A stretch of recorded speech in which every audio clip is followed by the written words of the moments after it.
All right, welcome in. Happy Tuesday. If you're watching the VOD, put on whatever music you want, kick back, relax, and enjoy.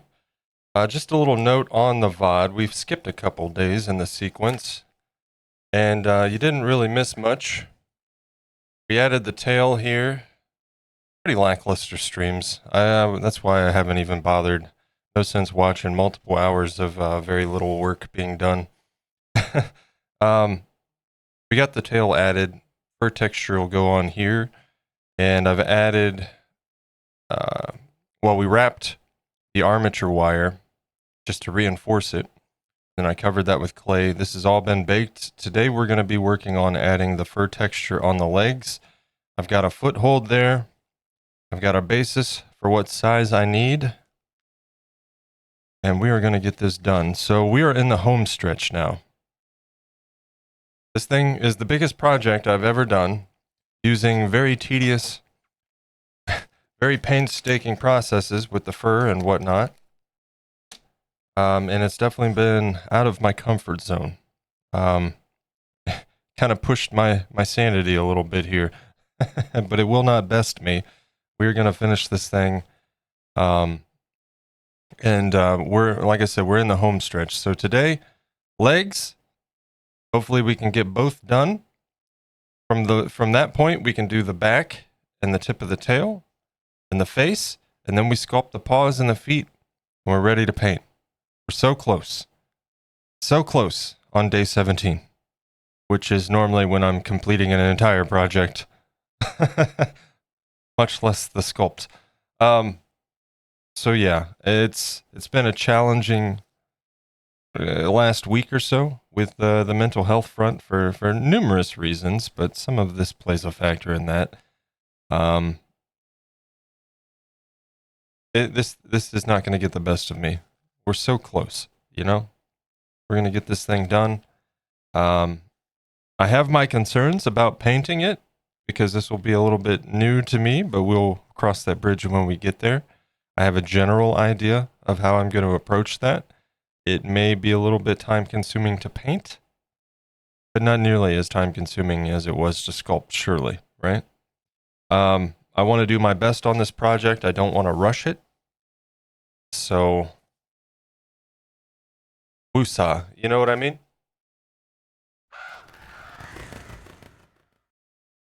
Do we need, why is, I swear, these cameras, man, every time I go live, it looks different.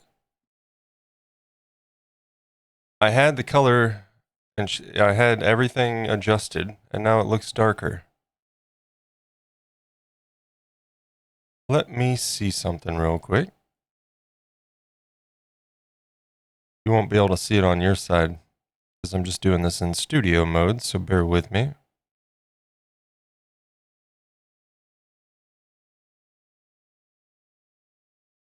I am going to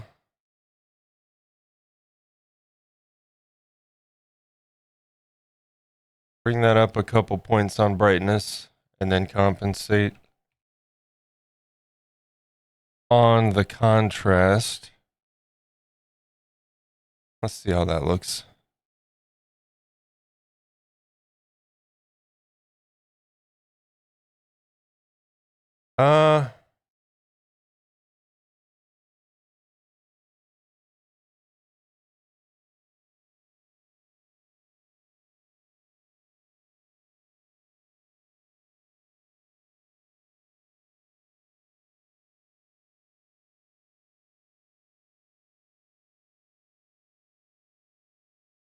Let me see if it's just my monitor.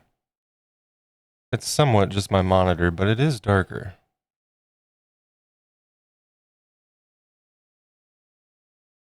Let me check my light.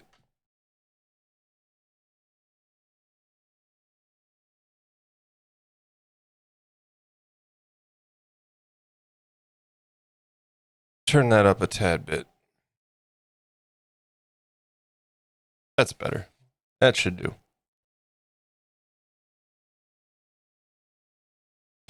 That should do.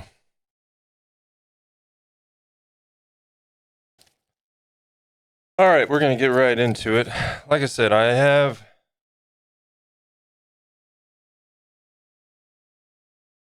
I've already started a little bit just to kind of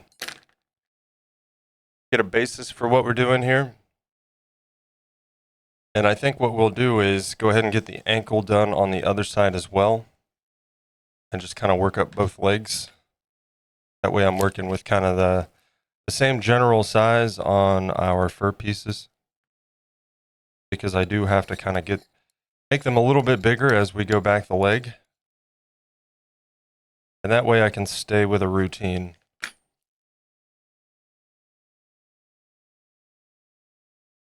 That is the plan. And once again, we're kind of dealing with areas that I'm working. I feel like I'm always blocking your view. So we may switch back to the overhead on the main, just because it's easier to see on that than it is on this one, I'm afraid. All right, so let's make sure we can pull these fur pieces in the right size. Get in a groove on that. Perfect. New mix today. Listening to a collection of upbeat, I don't even know what the classic summer rock is what this playlist is called.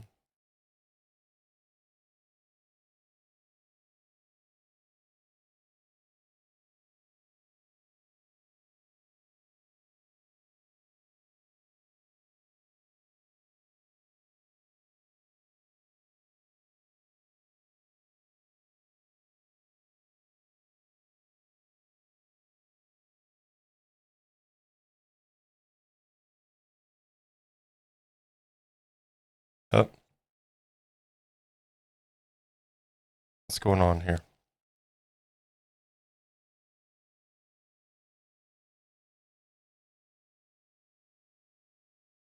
That's better. A little bit chunky on that. We got to go thinner.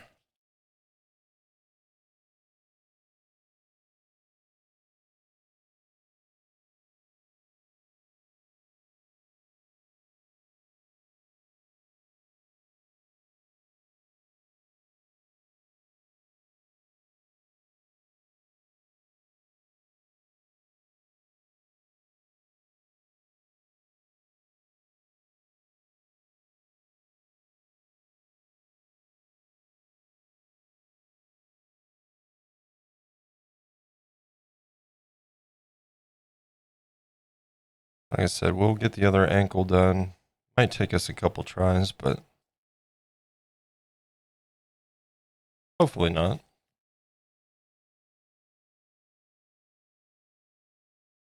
If we can get these legs done today, that would be amazing. And then Thursday, we can move on to the back. And then once the back is done, we can get that face done finally.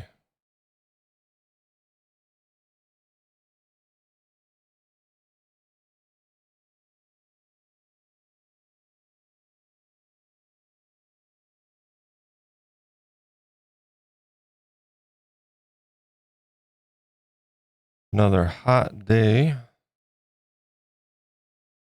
So far, keeping it pretty cool in the house. Got the thermostat on 74, fan on in here. It's going to be in the 90s once again today.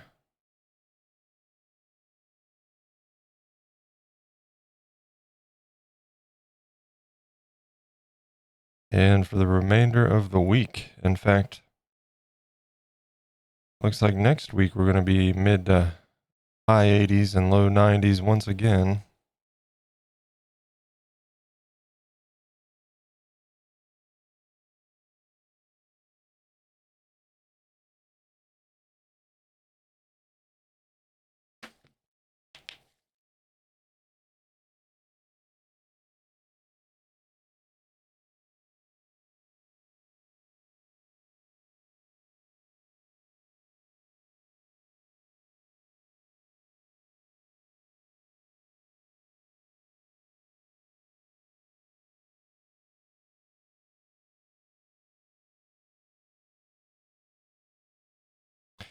Hands all jerky today.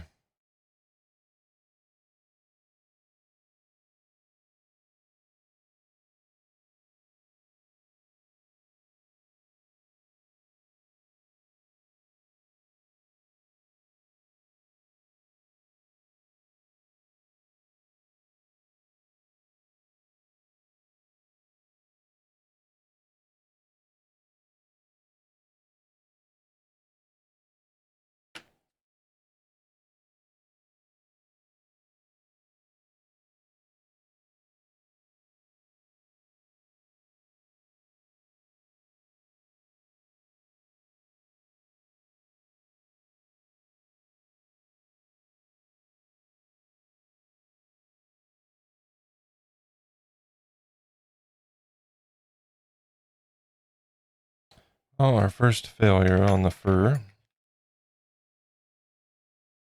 That was probably the one that I already had on there. It had been on there since last night, so I'm not surprised.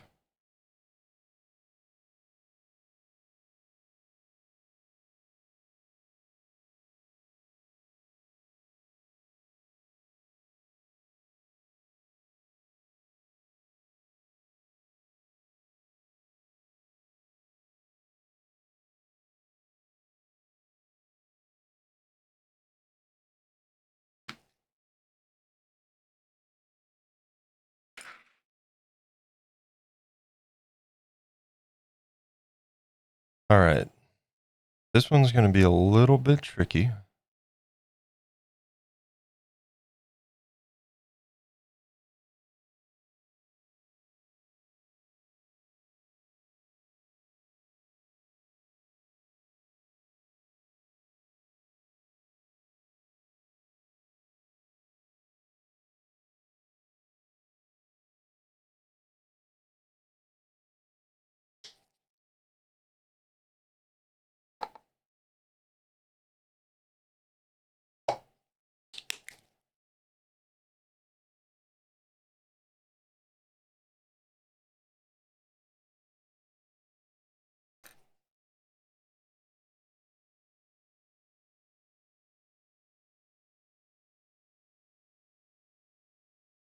Go ahead and put some liquid polymer on here.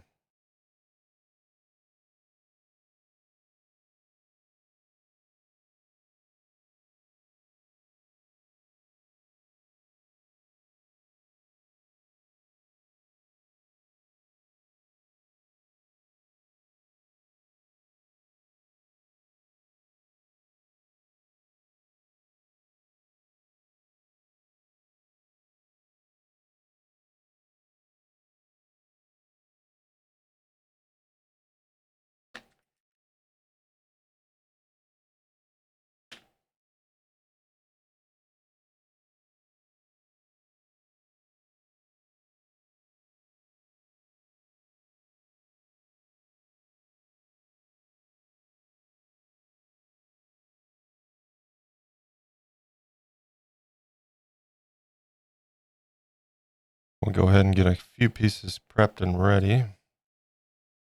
Some of our smaller pieces here.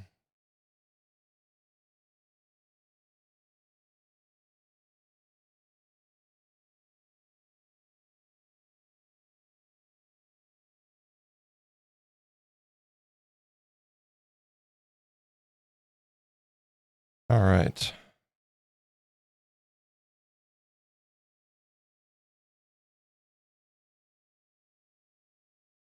Morning, Fire Shadow. How we doing today?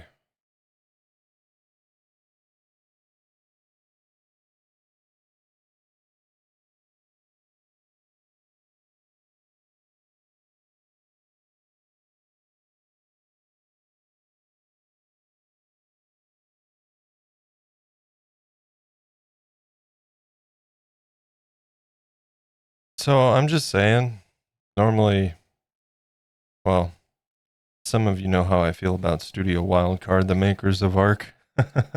I like the game. Not a big fan of the studio and the choices they make and the stories they tell. But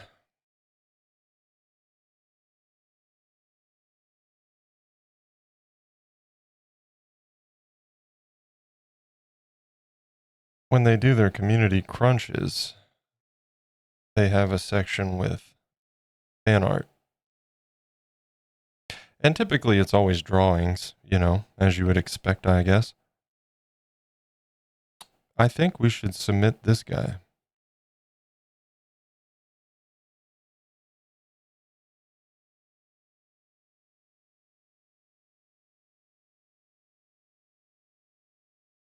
Doing all right? How about yourself? I'm doing all right, man. I'm doing better. I probably don't need to state the obvious, but it's been a bit of a rough week and a half or so. on the mental health front, I guess, specifically. And I don't really, like, I know why on some accounts, I suppose, but don't really know why when it comes to why it's impacting me in other aspects. Just one of those annoying things try to get through.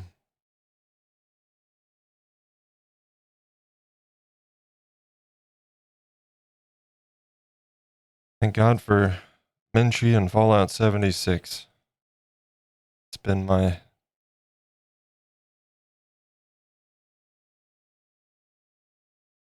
how do I want to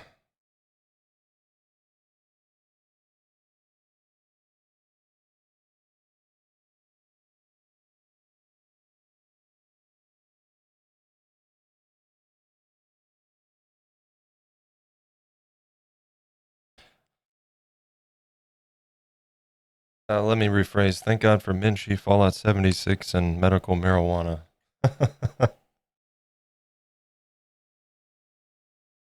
Which is actually what I'm doing tomorrow on my day away from streaming. I'm making a trip to the dispensary. It's like Willy Wonka's chocolate factory, except for adults.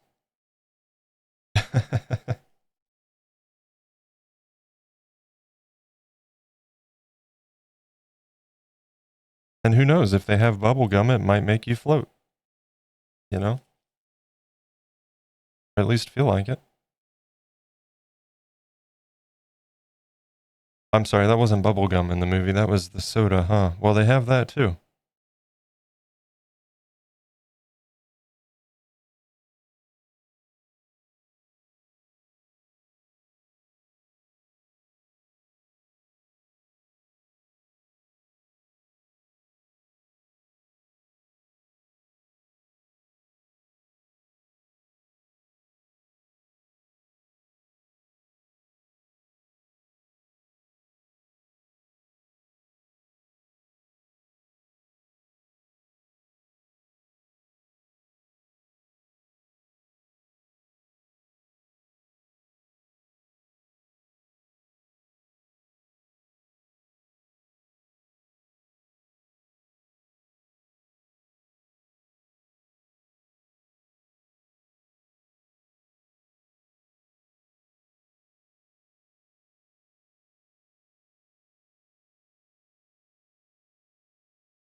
So right now, the only thing I have to worry about disturbing is around the other opposite ankle.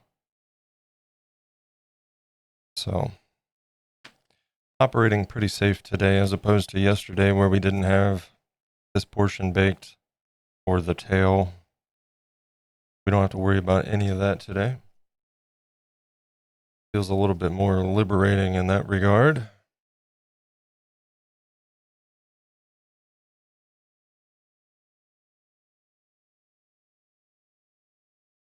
Especially with the nature of this area. Got to move it around quite a bit. And I was really worried I was going to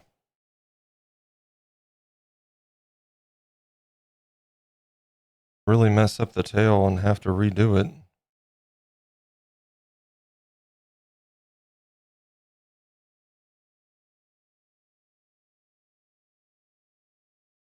All right, we're going to go ahead and put on a second layer so we're even on both sides.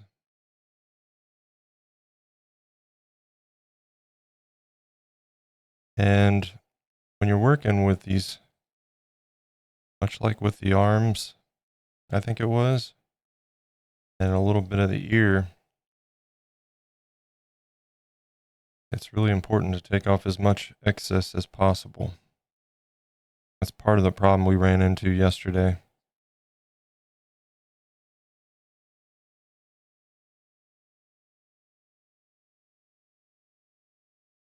I had too much extra clay and it was bulking out.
And I'll try to keep as much of this in frame as possible, but some of these spots are a little bit difficult to get into, so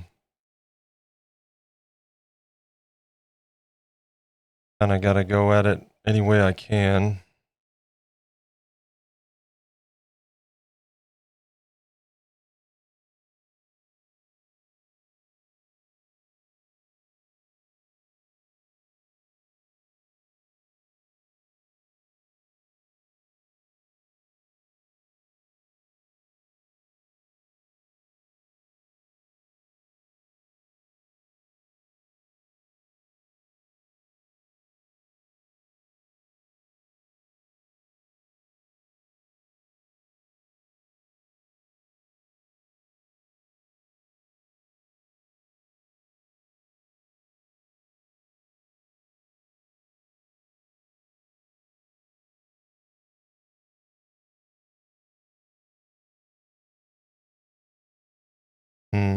How do I want to?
All right.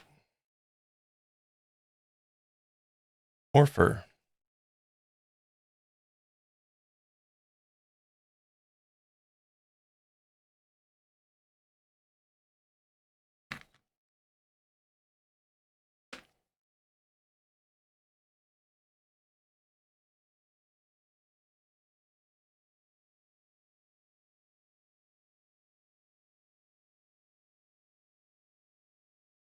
Make sure I'm going a little bit thinner this time.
I was talking to a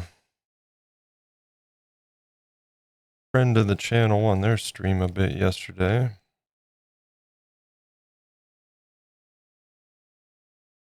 They brought up multi-stream into Kick. And I don't know. I'm not too sold on that platform. I don't like some of the associations. But I did go over and take a look just to kind of see what was going on over there. And I'll tell you right now, that's just not going to happen. Number one, what I already stated. But even beyond that, their art category is kind of sad.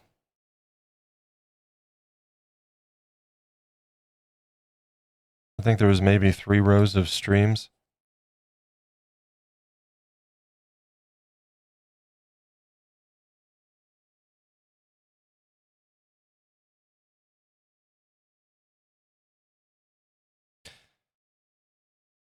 That's not great. Doesn't seem like there's much of an art community over there. But given the facts, I cannot say I'm surprised on that.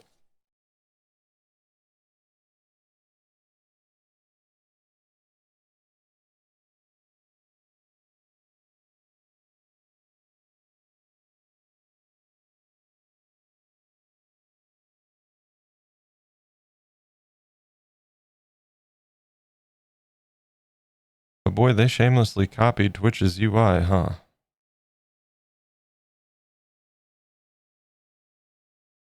The whole website just looks like Twitch with green instead of purple.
Well,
Yeah, like I said, I like to get these ready to go before we start applying them. That way I can at least potentially grab one while only using one hand here.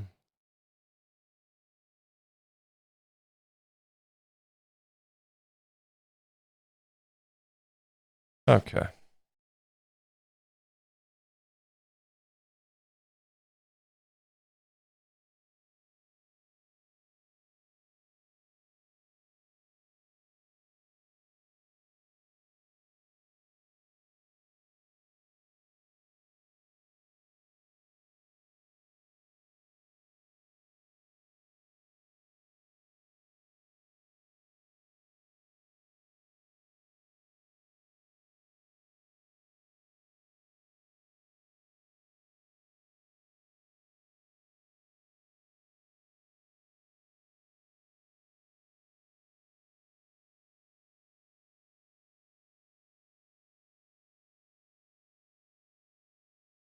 Got one spot on. Oh, this is going to be fun.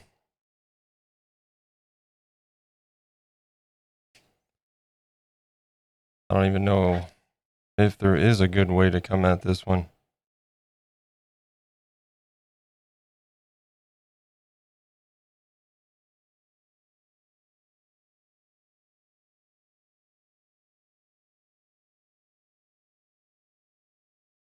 Oh boy. Wish me luck, chat. Here we go.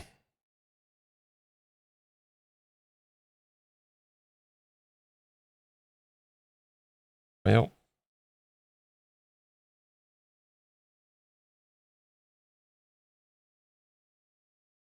Yeah, this is going to be a problem. Where did it even go?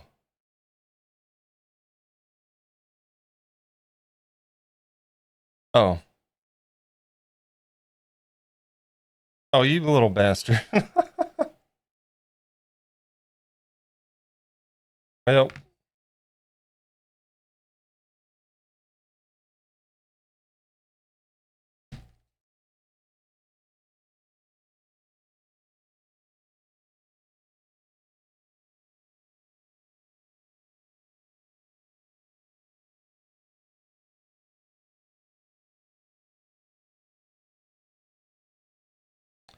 Oh boy. Oh, come on, man. What is this? That's two of them right in the hole.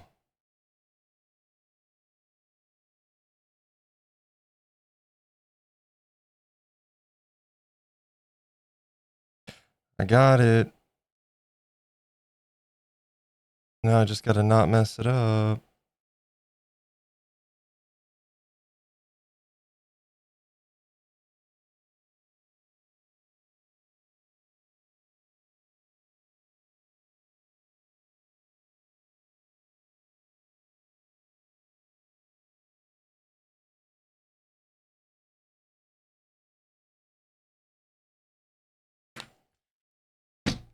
All right. I need to set this back down.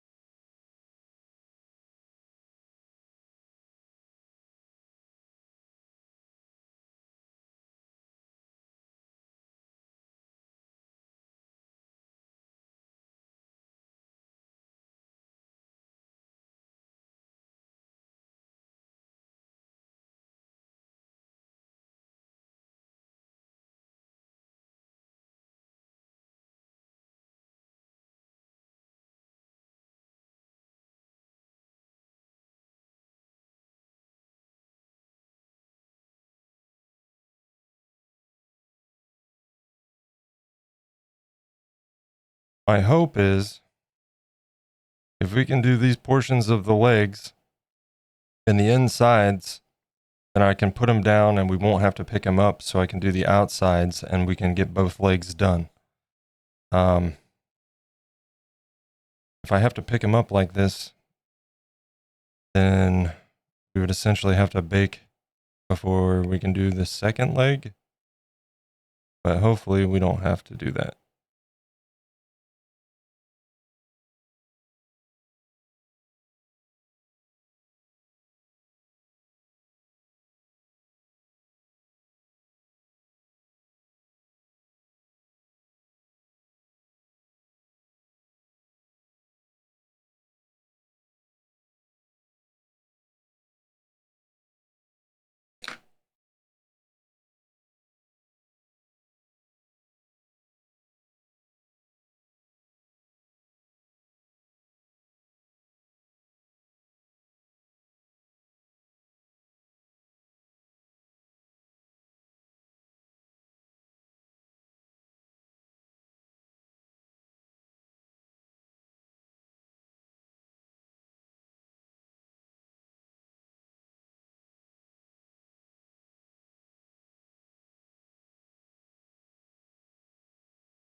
All right.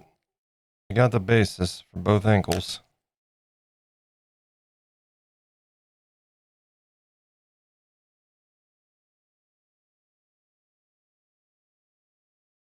Now we just have to work our way up.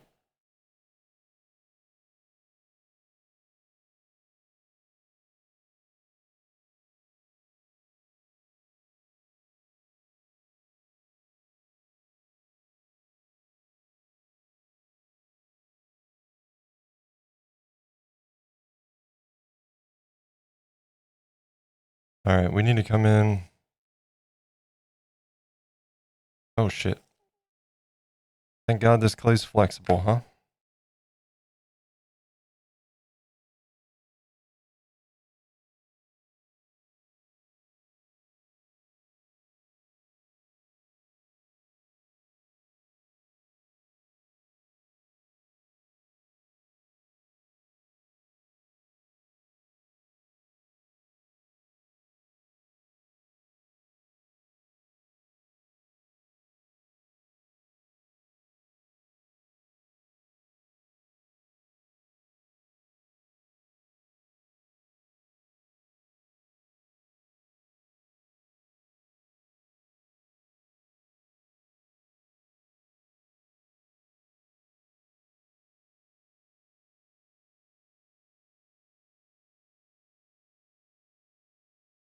Probably the hardest piece on this right here.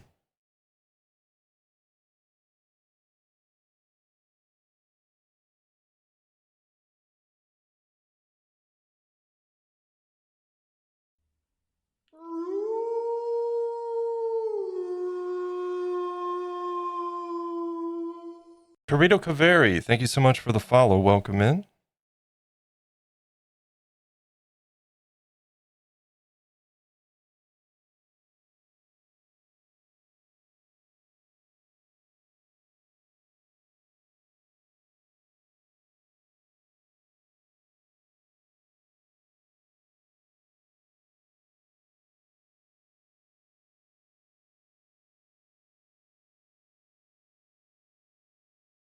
Welcome to what will no doubt be the most painful part of today's process. The behind the knee seam. Oh boy.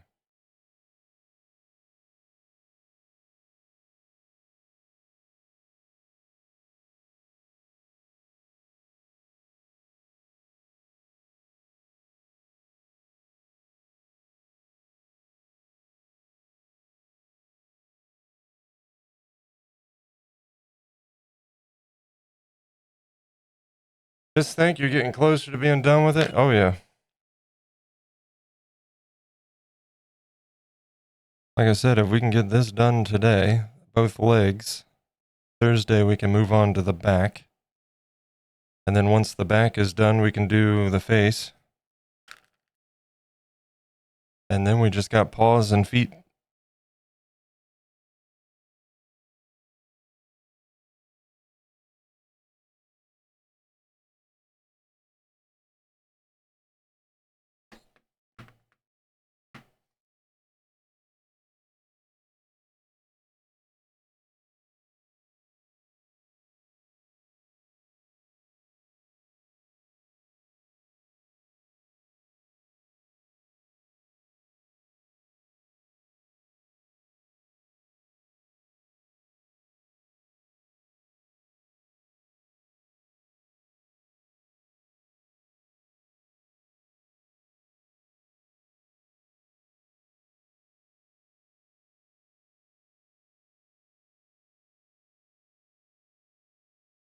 You know what? I'm going to get this chunky boy out of here.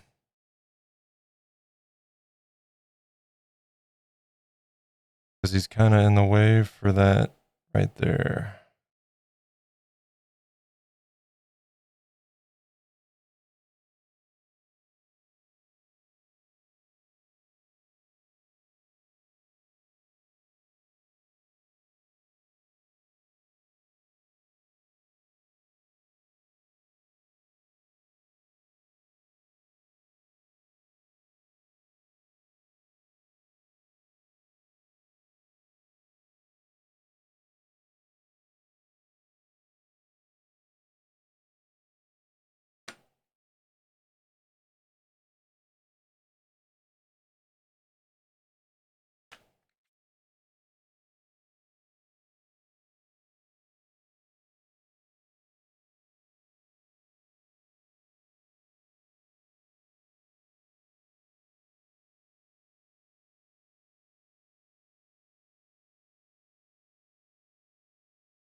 Okay.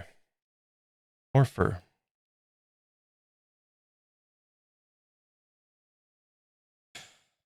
If nothing else, it just further supports the whole thing I've said in the past multiple times. When you reach a situation in your project where it's stressing you out,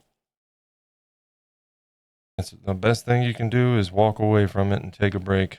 Come back to it with fresh eyes.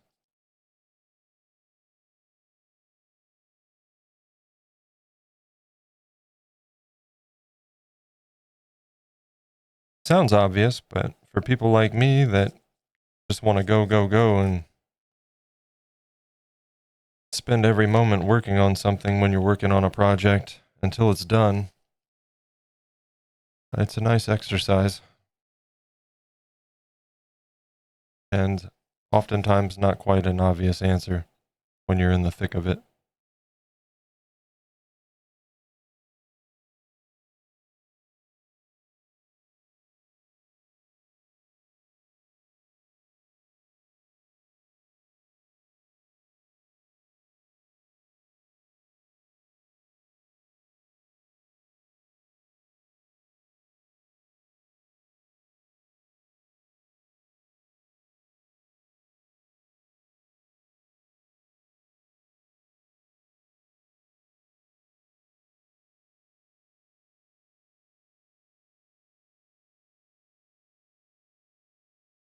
And even in my frustration, I love this project. I'm really happy with how it's coming along. It's just out of my wheelhouse, out of my comfort zone. Throw in the anxiety disorder that that's been flaring up this past week and a half for whatever reason. And frustrations are understandable, I guess. I'm not going to beat myself up over it, but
well, what do you know?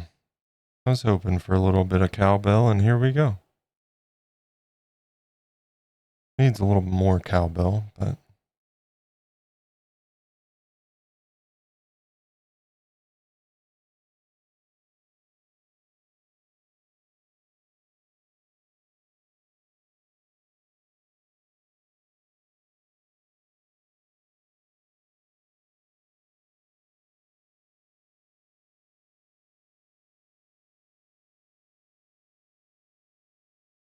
see, now the stream looks super bright, and the curtains are blackout curtains and they're closed. I don't know what the hell's wrong with this camera.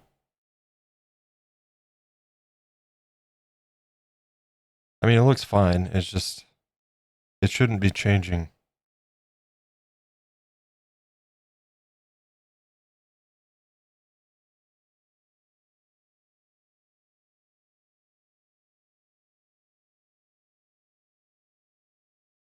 All the auto settings are disabled. That's the first thing I do. So I'm not sure why it's doing that.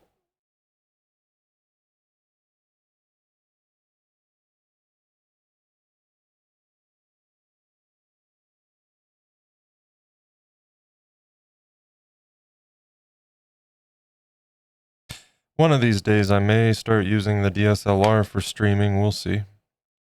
But I have to get a cam link for that, I think. I know a lot of the newer DSLRs you can actually hook up with a USB, but I'm not quite sure about mine.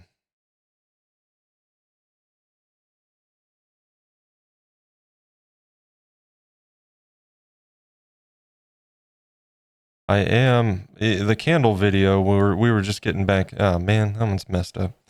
We were just getting back into things, so I just used my phone to shoot the showcase for the candle. But it's been a while, and when I got the DSLR, it was a learning experience. And then not using it for a bit, I've kind of forgot everything. So I plan on using the showcase for this guy to refamiliarize myself with the DSLR and start using that for showcase videos again. Even if it is a bit of a waste of my time because YouTube sucks, but that stupid algorithm.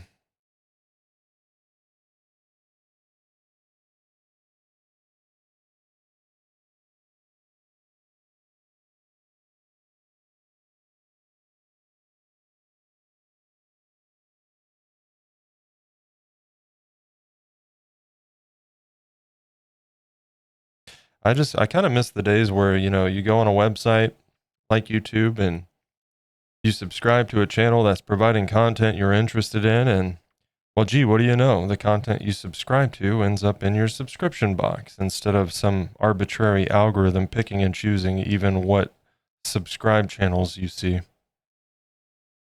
You know? Seems like we tried to reinvent the wheel and we made it into a square.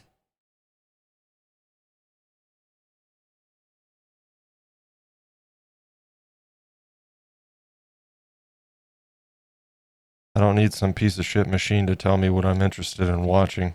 All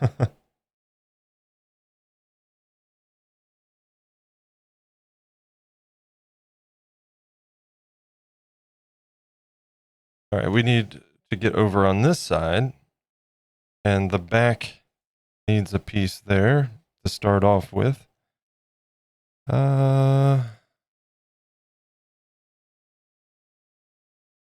This little guy.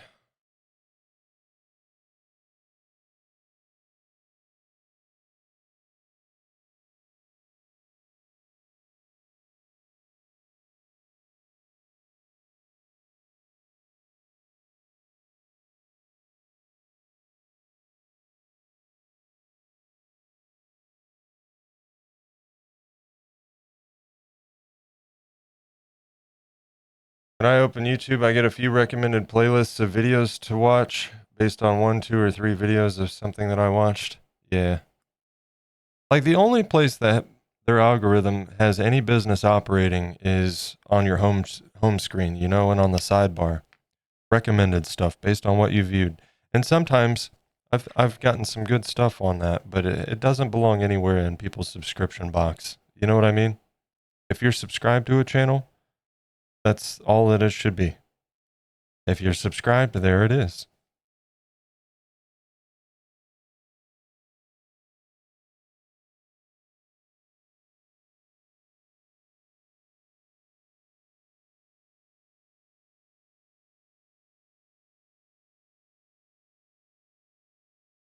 But even the for the recommended, it's hit and miss. Sometimes it's great stuff. Sometimes it's like, why? Why is this here?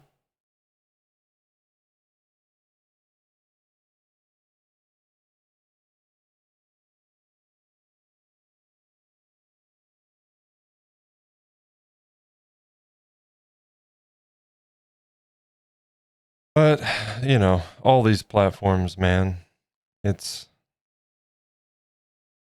one source of frustration right there is the platforms.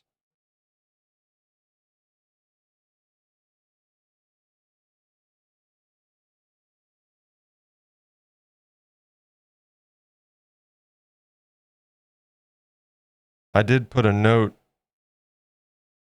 in the updates channel on Discord. Speaking of platforms, you guys may be aware Twitch rolled out like the chat power up things last week. There is no way for us to disable them on our channels. So I made the prices rather unreasonable. And that's not because I'm price gouging you. I'm actually just trying to discourage them from being used because I find them obnoxious. So it's very easy to get lost in chat when I'm working on something, especially on days where people are being talkative, and that's fine. That's on me. I'm working on something, and then I look up and several lines have passed, and I might have to scroll to make sure I didn't miss something or whatever. Now imagine giant emotes and bullshit adding to that. No thank you. So that is why the prices on those are ridiculous.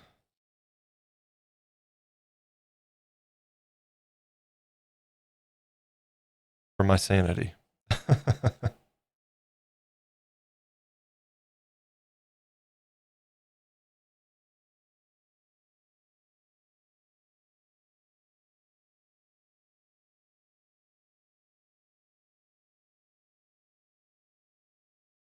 Also, it doesn't alert you that somebody, like bits, even though it's bits being used, it doesn't notify you that bits were used.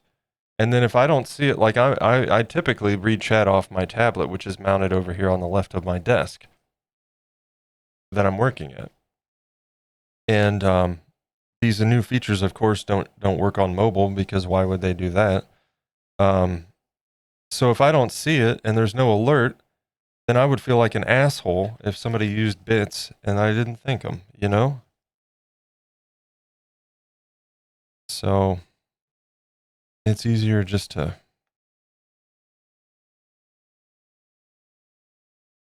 try to discourage it.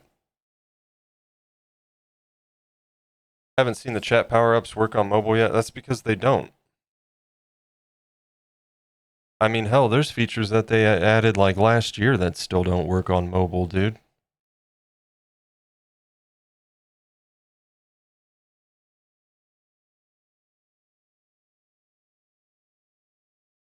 It's kind of ridiculous, because mobile is a pretty big user base.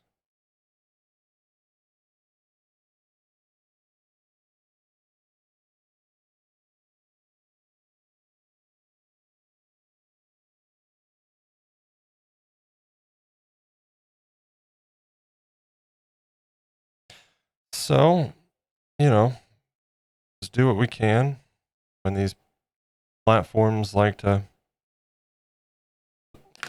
throw shit at the wall. And try to make it as little as an intrusion on what I do as possible, I suppose.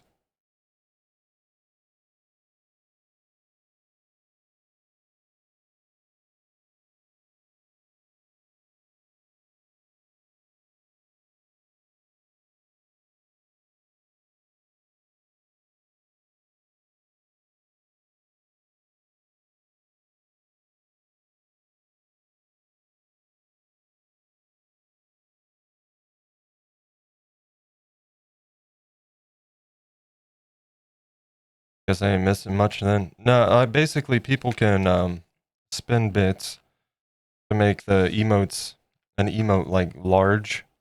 It takes up what would typically be 4 lines of chat, I would say. And then there's a new method of paid highlighting messages. That one's not terrible, but if it was used excessively, it would get pretty annoying. And then there's one that's just kind of redundant. It's on-screen celebration. And it makes emotes pop around on screen. And it's like, okay, Capogen on Stream Elements has been a thing forever. You guys have your own celebration things set up in your alerts, so what's the point of this?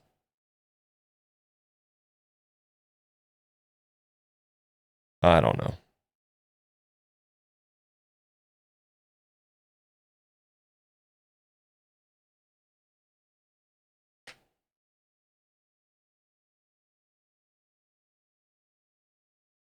I figure it's probably just flashy stuff that they try to add to keep people with short attention spans. And let's be honest, if you have a short attention span, you're probably not here anyways, so.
Part of the problem with this yesterday, well, there was multiple problems with what I was doing yesterday trying to get this portion done. One, I was just cutting everything too big. And I knew better. And two, I was just in too much of a rush. I wanted to get it done.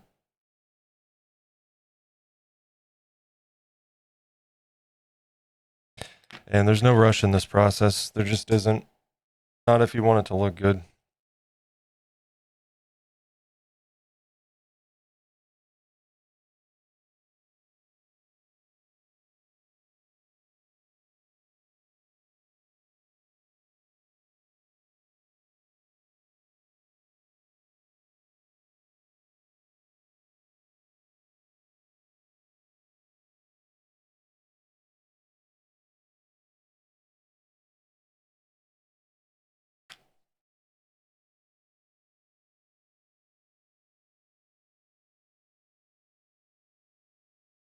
So we will keep a steady pace. Give myself a break every now and then, especially in the process where I'm having to hold this because I'm obviously having to hold it in weird positions and my hand starts cramping up.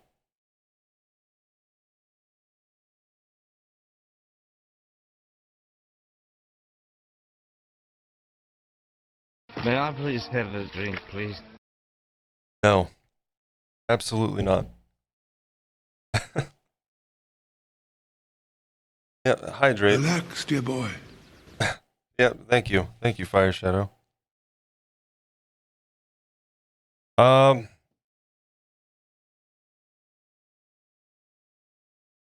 We are an hour into the stream, and I do want to get into the practice of standing up every hour and stretching, so it just so happens that it's due time for a restroom break too, so let's get that done out of the way. And then we'll come back and continue on working up these lower portions of these legs and then the inside. And then we can hopefully work on the bottom, outside, and this top line without having to move them around too much, and we can get both legs done, hopefully. So we'll take a quick restroom break. Thank you guys so much for being here today. I hope you're enjoying. And again, I genuinely apologize. The lackluster nature of the most recent streams. It was a lot of things at play. The past week and a half, I've just kind of been battling with my mental health, which is nothing new. This has been a decade or more of my life, and sometimes it's just a little bit more tricky than others. And certain things in, recent events and things have just kind of added to that, I suppose. But that being said, in addition, it's just a matter of a lot of things. Streaming is new to me. And there's obviously frustrations in that, and YouTube that I don't probably need to explain to anybody. Plus, just the nature of the project. It's the biggest thing I've ever done. It's a lot of new stuff. And well, is it even art if it doesn't take a little bit of you with it? Is it even art if it doesn't make you go a little crazy in the process? So, this thing is not going to get the best of me.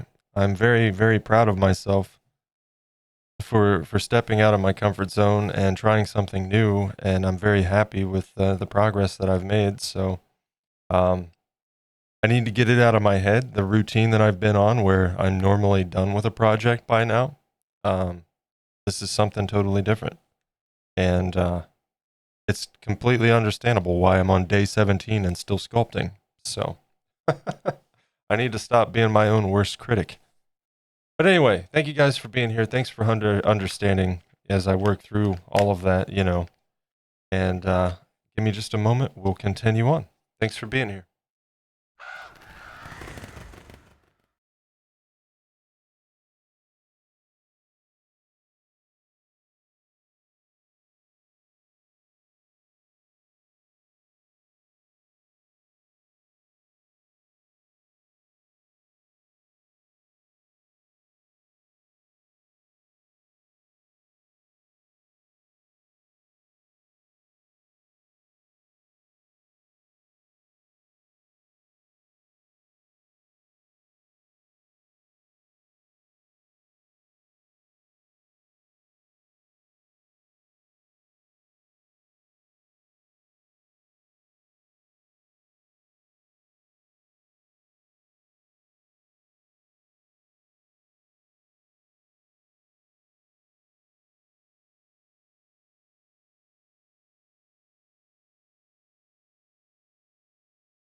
All right. A little bit of a stand and stretch break courtesy of Fire Shadow.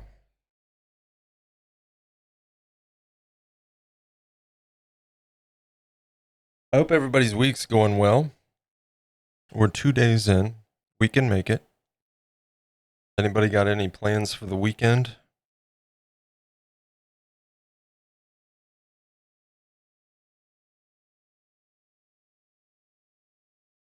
I don't know. I think there's a couple movies coming out this weekend.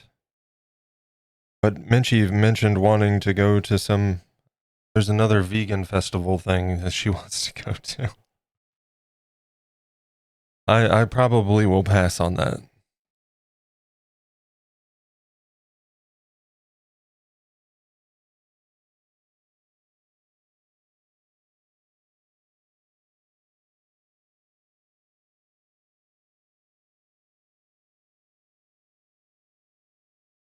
Weekend plans are Fallout 4 and finish my map of Captain of Industry. Nice.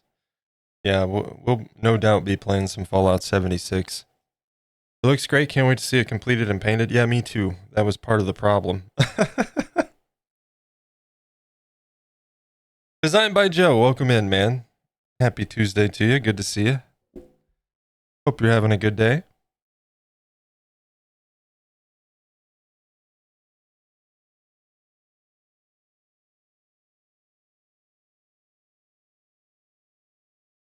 And folks, if you're not already doing so, there is a shout out in the chat for Designed by Joe there.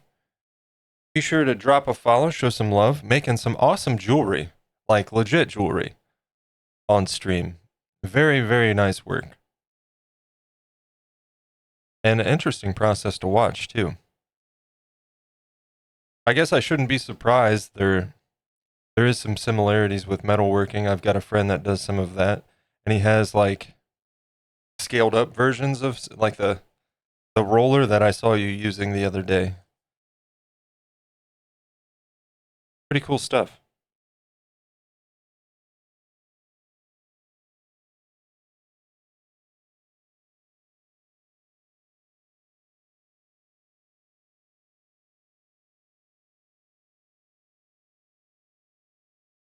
All right. Well, again, we're just taking a short little break here.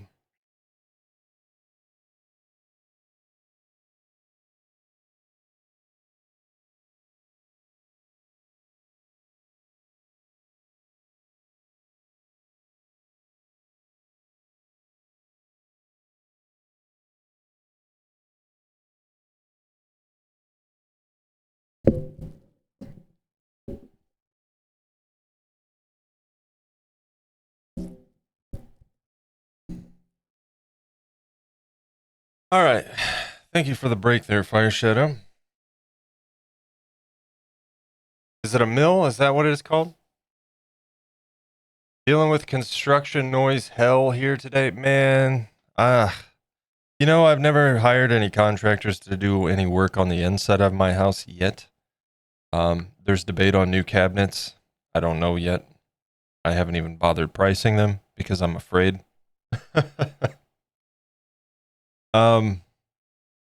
But I have had people working on my roof, and I've had people, you know, I replaced my siding and my gutters, so I get it. Even the outside noise, oh my god. I couldn't imagine inside. Normally we do it ourselves, but we have some curved walls and stuff, so best left to the pros. Yeah, stuff like that. Yep, I understand. I'm the same way, man. Well, I kind of factor it two ways. Can I do it? If yes, do I want to do it?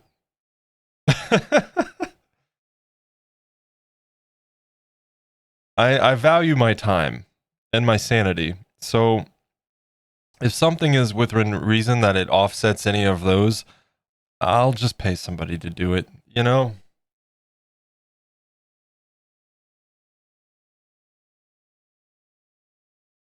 Like electricity. I can totally do electrical. Do I like doing it? Absolutely not. I hate working with electricity. So I'll tend to hire an electrician for various things. Now, you know, when I've redone areas in my house, I've replaced light fixtures and switches and all of that, but I don't enjoy it. And I definitely shut it off at the breaker. But that's some military, I suppose, coming out. You always shut it off at the source. And a buddy of mine proved me exactly why I do that. He was replacing a light fixture in his foyer. I said, well, make sure you turn it off at the box, man. Don't trust the switch. Nah, it'll be all right. A couple weeks later, I talked to him. I got that light up. I wish I would have listened to you. I said, what do you mean? Well, I didn't turn it off at the breaker and I got shocked. I said, see? I told you. That's why I do it.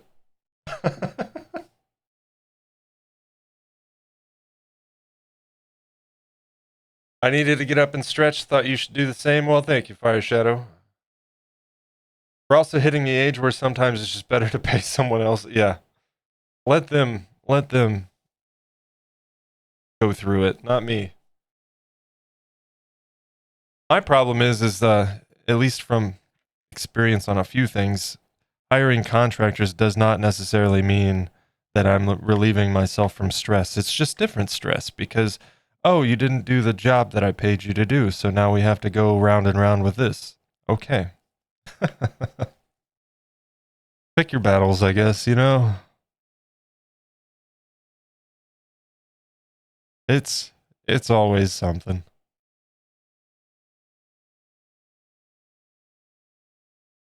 I like helping with the deconstruction more than construction or reconstruction. Jobs like painting the whole house or roofing, etc. Pay some people. Oh yeah. Oh man, that's part of the reason why I haven't touched my kitchen. I bought my house in 2018, and I had full intentions within the first year to redo the entire upstairs. I got every room done except for the kitchen. Painted trim, painted walls, painted ceilings, refinished cabinets in my bathroom. you know, all of this. And by the time I was done with that, like to this day, and it's been years, I still hate the idea of painting. I hate it. I don't even want to think about painting. In fact, at the start of the year, I went to the hardware store and I bought stuff to start the kitchen. Yeah, it's still sitting. I I just have not brought myself around to it yet. So at some point, I'm probably going to have to take a week off stream to get some work done finally. But I don't think that's going to be anytime soon, especially with the summertime, maybe in the fall.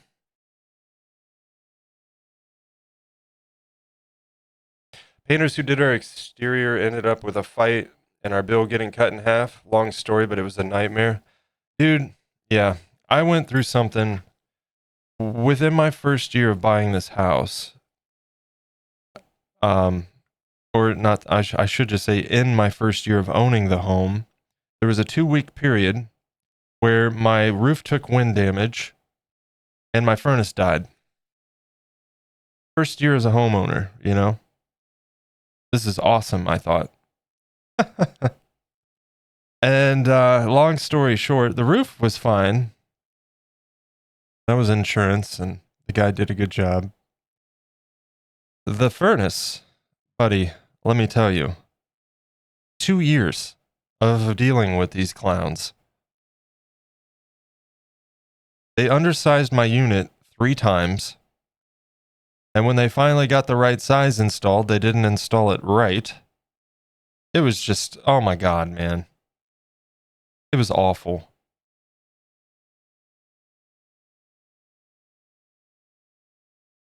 We basically tore everything down, but the outside walls, completely rearranged the floor plan.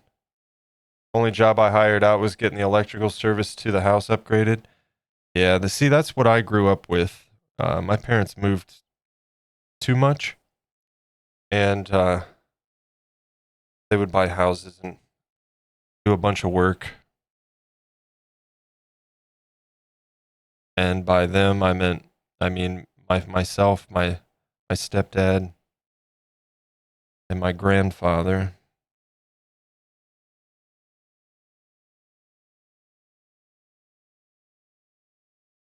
Um, so yeah, I know how that goes.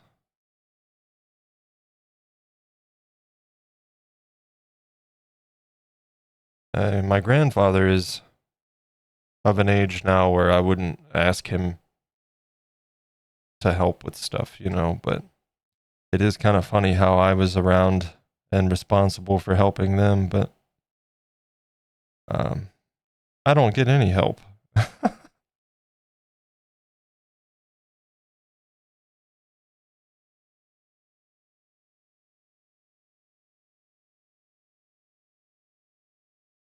Funny how that works, huh?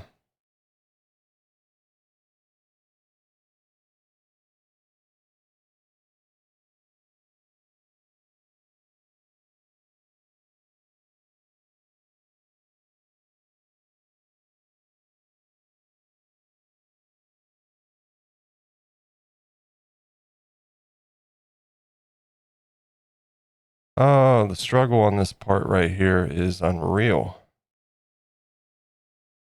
You guys probably can't even really see because I can hardly see it.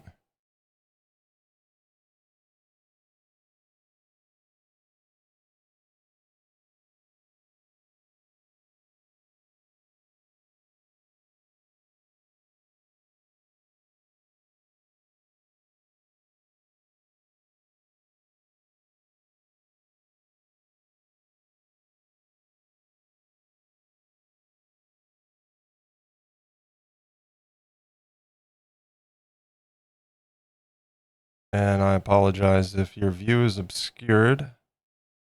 It's kind of the nature of the part of the project we're on here. It's difficult areas. And like I said, I can barely see where I'm working here, so.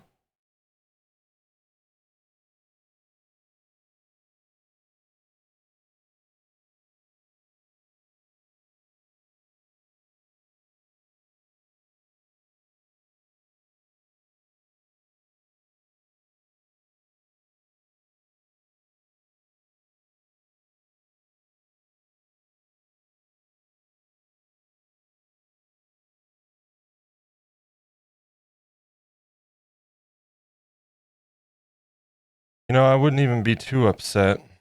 Obviously, I think we'll get further than this, but if we just got these lower halves of the legs done today, I could bake it and then overlap from there. Unavoidable camera angers. Words are hard. Unavoidable camera angles. I get it, yeah. Unless I had like 360 degrees of cameras, there's just no avoiding it, you know?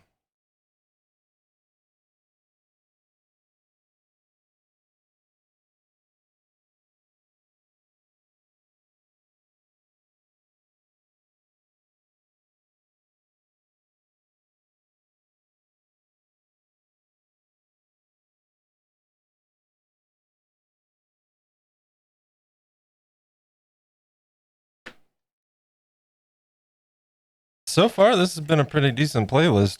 This is a prefab that I found. I'm okay with it.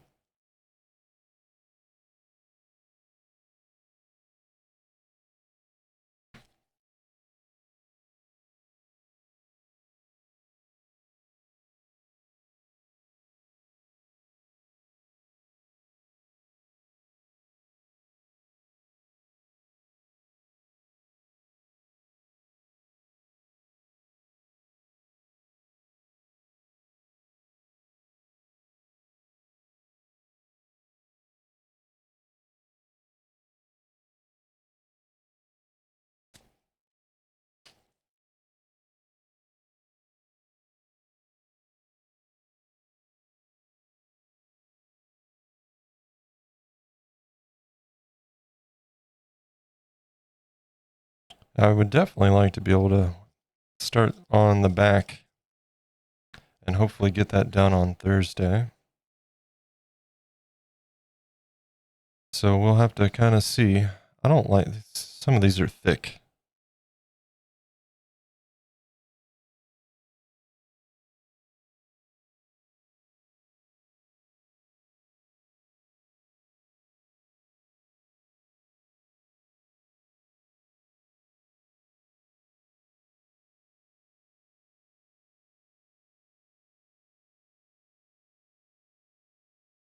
And I think next week, you know, if Monday and Tuesday come around and we haven't finished sculpting yet, we'll probably stream on Wednesday to try to get into painting. Because we're close. We are in the end game now. You know, it's just a matter of getting to the painting portion.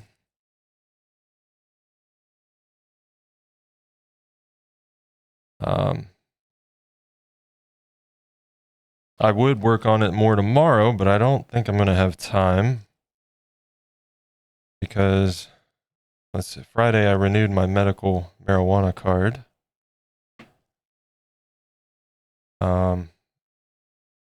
We've got legal in the state, but it's still not set up because, of course, it's not. And we've got a bunch of bureaucrats that don't know what the hell they're talking about and don't understand the difference between fact and bullshit or respect the will of the voters. So, you know, dealing with all of that. So I just went ahead and renewed my medical card and taking a trip to the dispensary tomorrow, which I have to actually like drive an hour to because, again, stupid state run by stupid people.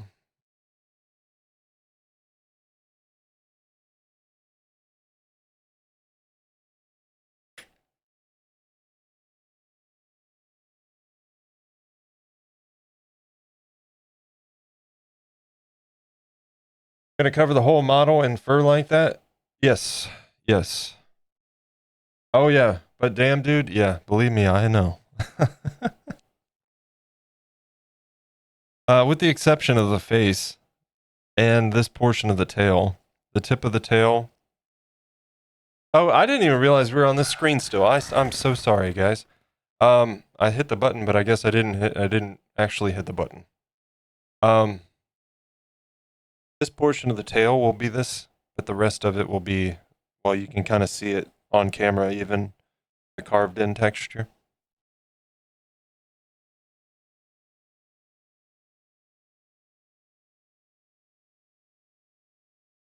The good news is the back won't be nearly as bad as like the arms and the legs. This has been the worst. Even the ears, even the fur on the ears was easier than the arms and the legs.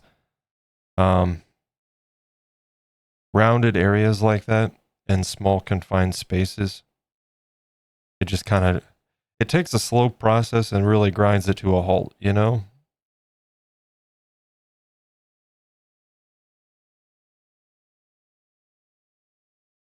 But we'll get through it. We got through the arms.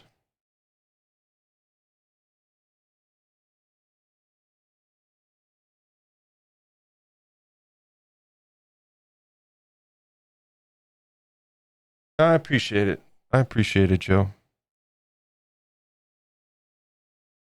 I am, it's going to be weird doing the next project, honestly. Because it's going to be super simple.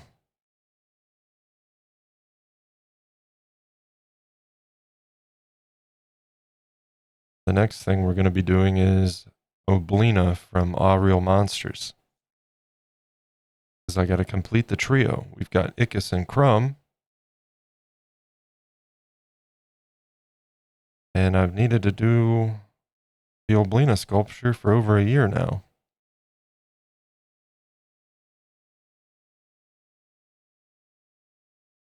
So we'll get Oblina done, and then I've got a whole list of ideas. I haven't decided what'll be after Oblina quite yet.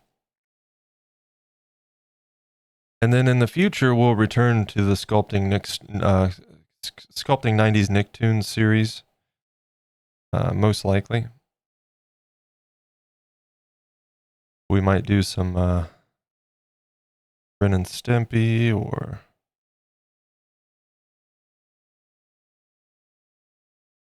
Rocco's Modern Life.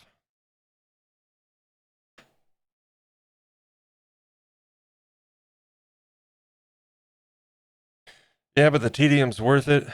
The end product, in a lot of cases, I have the same thing with my work. Sometimes it's better to just go slow, just to slow down and be methodical. Yeah.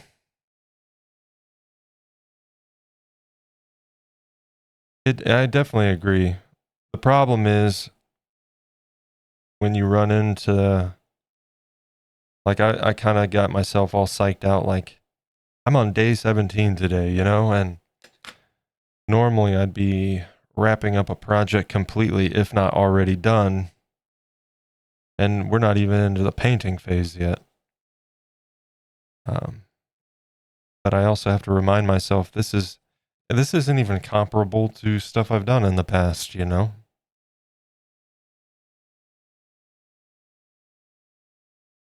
I think the most comparable project that I did was my Nightmare Before Christmas diorama. And even that was easy compared to this.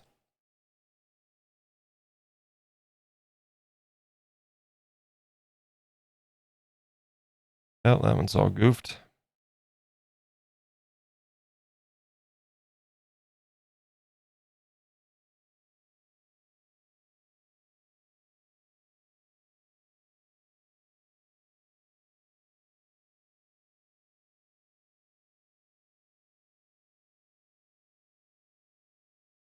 Yes. In fact, I have one.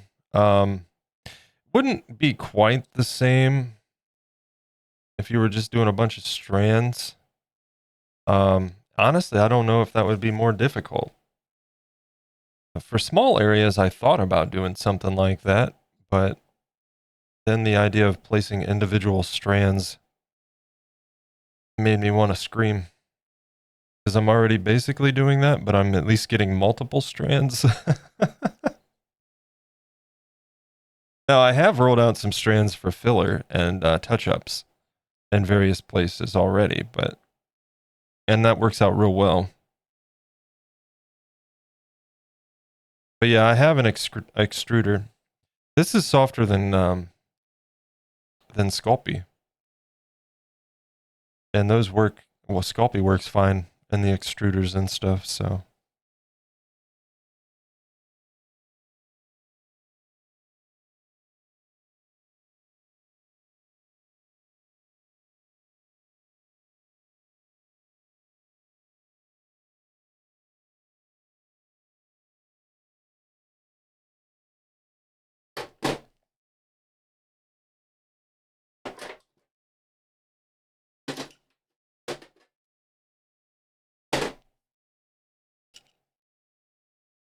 Yeah, I got a whole little container full of different little tips, whatever, the shapes. But yeah,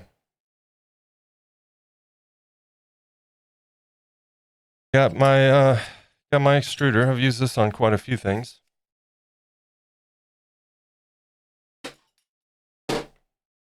Used Fimo and Sculpey before. Yeah, it can be pretty stiff. Yeah, Sculpey especially. I've never worked with Fimo, but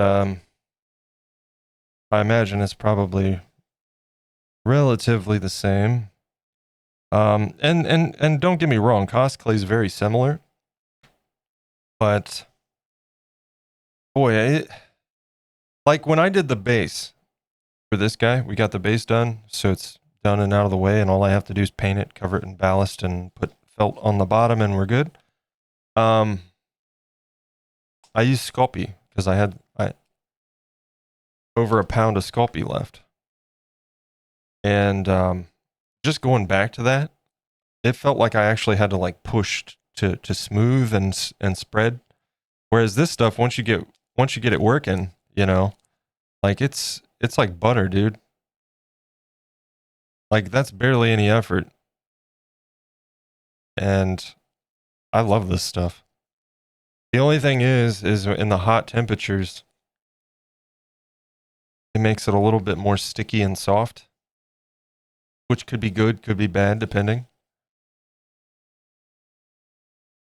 So I think when I order my next clay order, I'm going to order, this is medium firmness. I think I'm going to order their firm, or at least like a pound of it, and just see how I like it.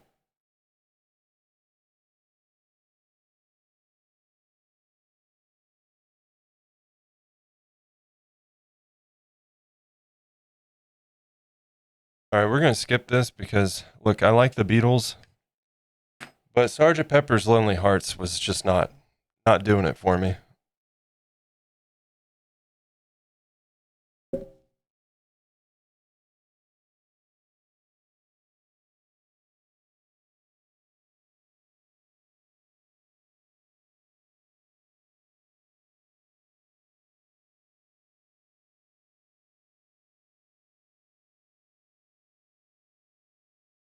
That album feels like this is what happens when you do a lot of drugs and also make an album. Yeah. Which is probably exactly what it was.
Yeah, this is yeah, like I said, this is already a slow process, but when you're working in these small areas that demand like the finer hairs and everything, it just really brings it to a halt. But we are making progress with every single piece, right?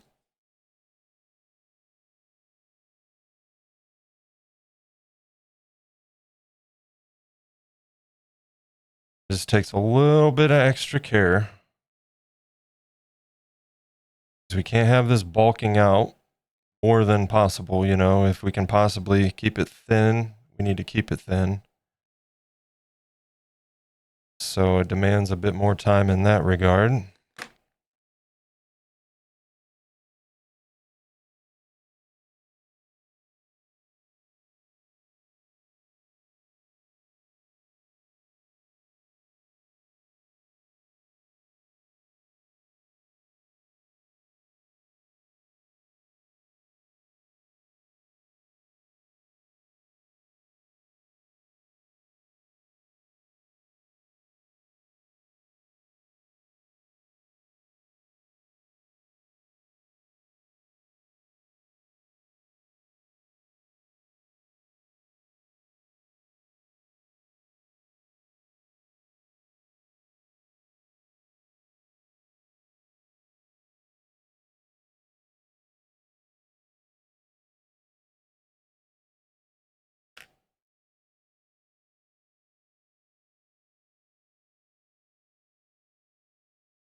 Oh boy.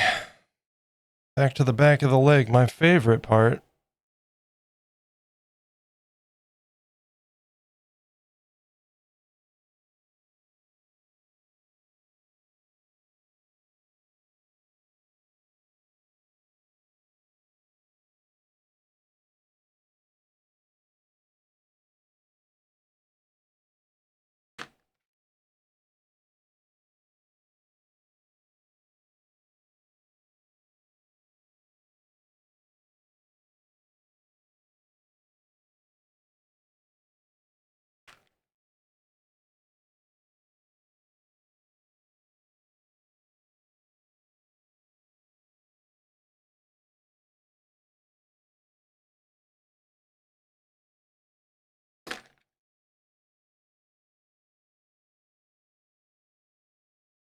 And fun story, I found the solution for this last night after I sat down. It was about 9:30. I sat down, it had been baked already, and I had a bit of determination, hit my bowl and said, we're going to find an answer to this. And I did. Sometimes you just got to smoke a bowl, man.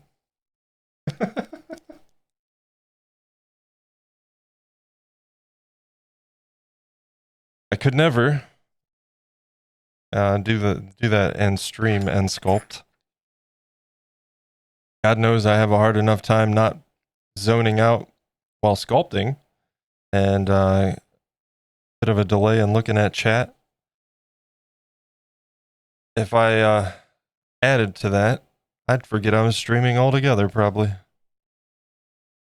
Can't do it. Only options are puke or pass out. Doesn't agree with me. Oh, man. Yeah, I've known some people, that get, you know, even just the smell gives them a headache. That sucks. Um,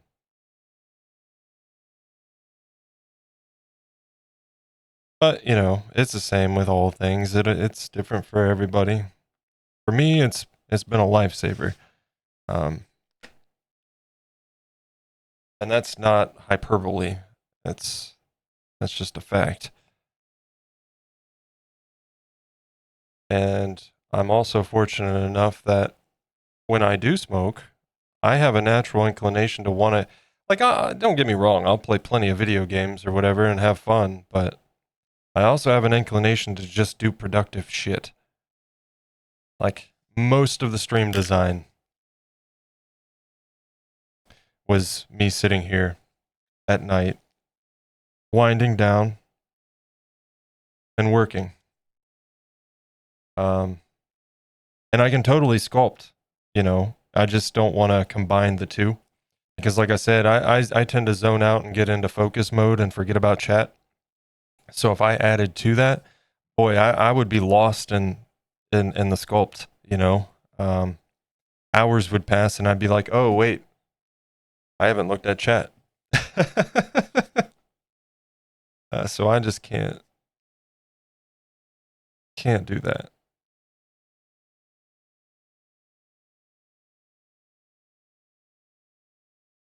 But like all my YouTube videos, man, like I was pretty much,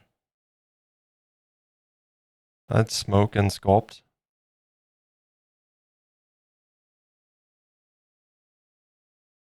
I don't know. Minchie thinks I'm an exception, but I've known other people that are the same. I'm totally functional. And I think that's why I like it. Like I'm not a big fan of drinking, for instance, just to relax or what have you. I like to drink for the taste on various things. I like a nice whiskey, a nice dark beer, a porter or a nice stout. But I don't like the way alcohol makes me feel. And number one, it's a depressant, so that doesn't help me out any. And number two, I don't like feeling like garbage. And I just don't feel like I'm in control. I guess.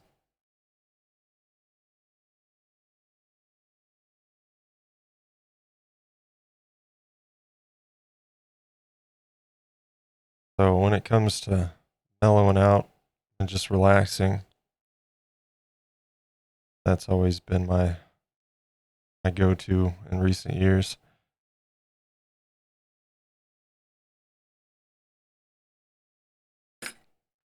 Plus, there's the added benefit of the, you know, various strains that help with things that I deal with. Pain, chronic pain, muscle tension, CBD factor, all of that.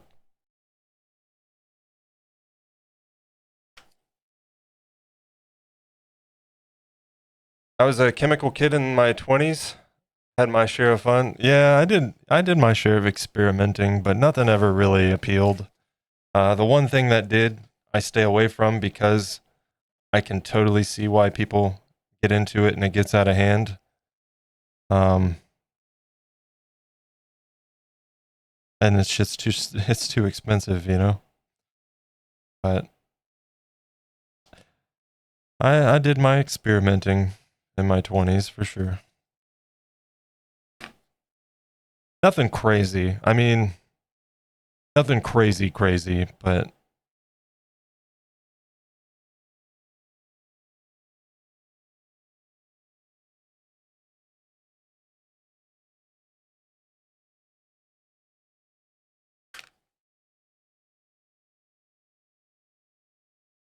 first time I tried it, I was a bit loopy and had a slight case of the munchies.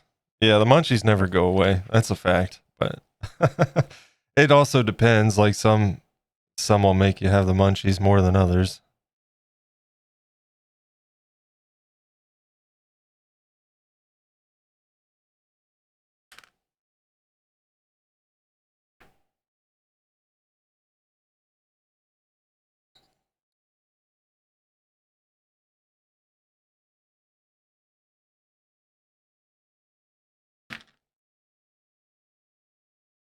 The only thing about it that I feel impaired, and I'm not because, like, you know, Minchie, she's like, you sound totally normal. If you didn't tell me, I wouldn't even know, you know. But I feel like I'm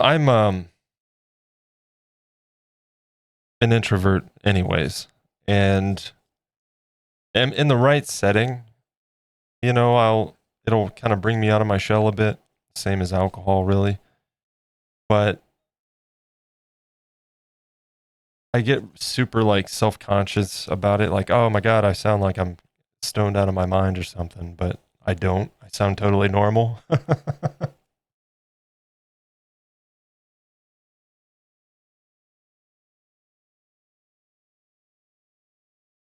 Got a little crazy at a point there. Literally going to raves, parties 5 to 6 days a week. Haven't touched it in decades though. Yeah, see, I never got into all of that. Like, I never tried ecstasy or anything like that because it scared me, to be honest. Um, but I've tried some other stuff.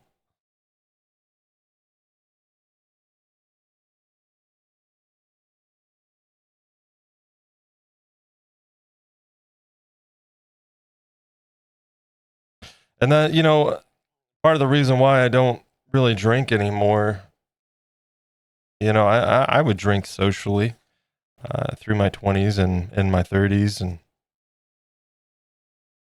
and then went through a pretty bad divorce. And where I lived, like, the only thing anybody does is go to the bars, you know?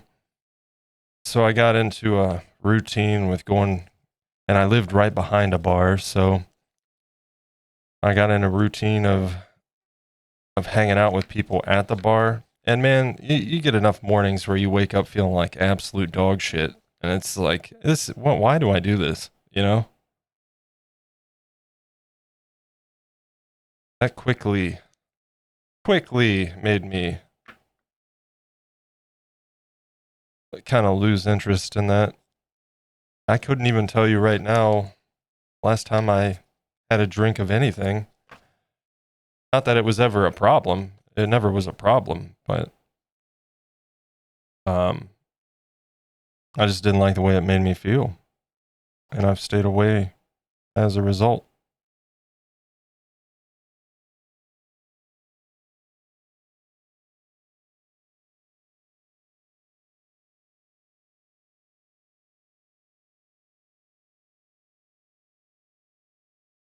Like, I genuinely like don't understand how people could be alcoholics, because it's like, how do you do it? I, I I could drink once in a rare occasion, and that one time feeling like garbage is enough for me, you know?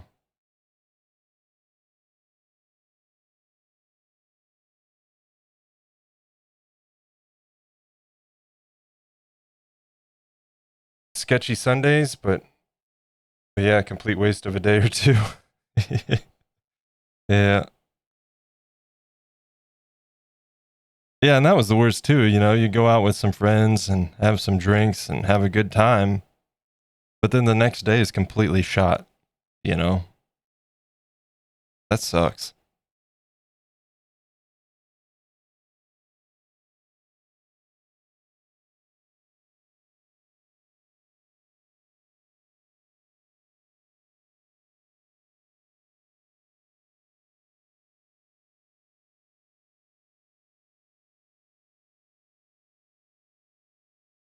Sometimes it's genetics for a few of us. It was the relief of pain and the ability to sleep.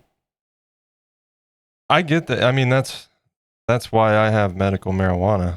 I mean, pain relief, and helps me sleep and helps keep my head above water, you know? Cuz I get muscle tension chronically from my anxiety disorder, and for a long time I would just take anti-inflammatories, and they would help, you know, most of the time. But the problem with anti-inflammatories is, you know, ibuprofen and such, they're not safe. You take too much of that, you're gonna cause yourself some problems. And man, really, you gonna do this now? Guess we're doing this now.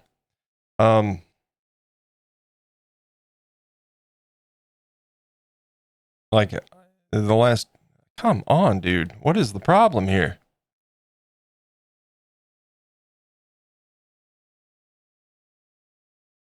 The last year or so, I really,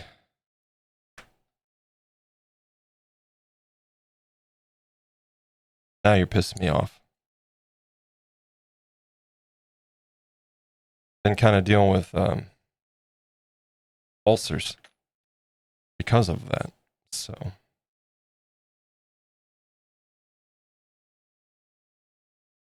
So stay away from ibuprofen for chronic pain, kids. Don't do it.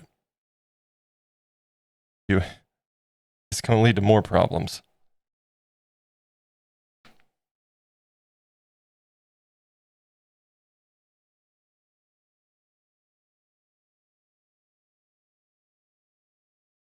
Wow, a week instead of a day.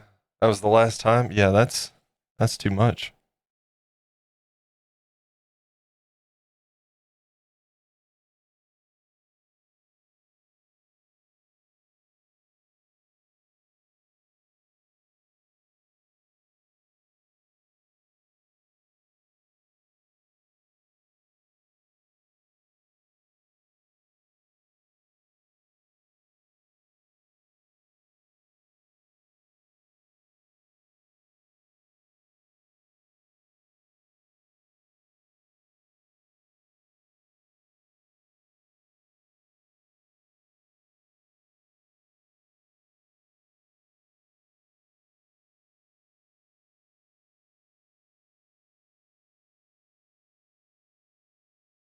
We're making progress here. That feels nice.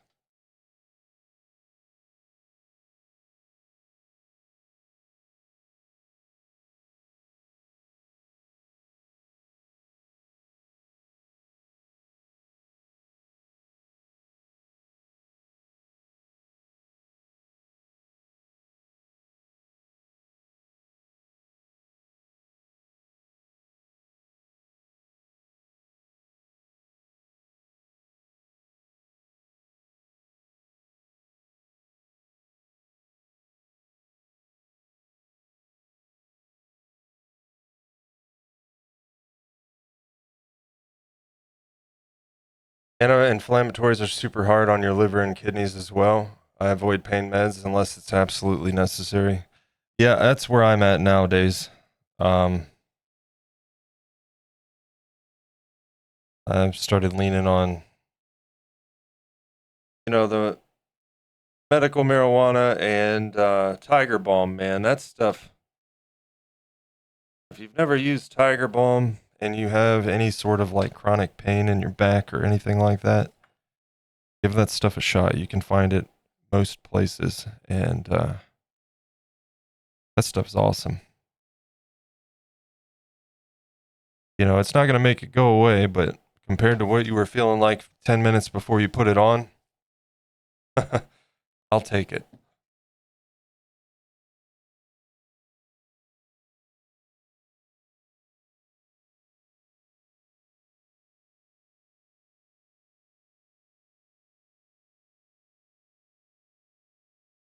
Only use it for headaches or sore muscles. Yeah. Well, see, the problem is like I would get tension pains, and it would start like in the middle of my back and my shoulders and whatnot. And then sometimes it would work its way into my neck. And once it's there, I start getting like pressure headaches. And that shit sucks, man. So I was going through a whole lot of ibuprofen, especially before I had the option of medical marijuana.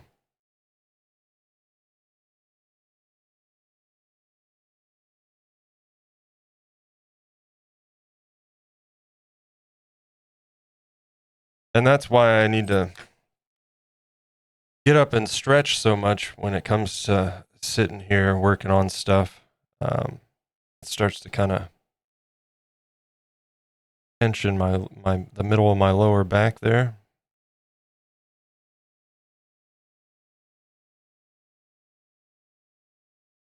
Because you know, even though I enjoy streaming and chatting and all of that, but yeah, I'd be lying if I said there wasn't some anxiety there. Socializing with people is not something I regularly do, so.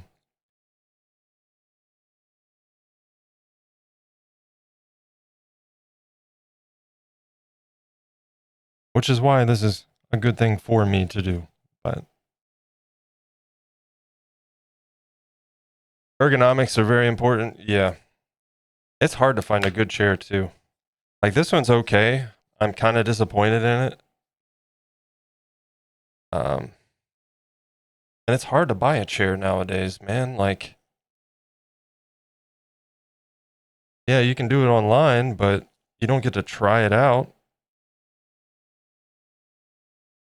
Because around here, like our Office Max and Staples are both gone now.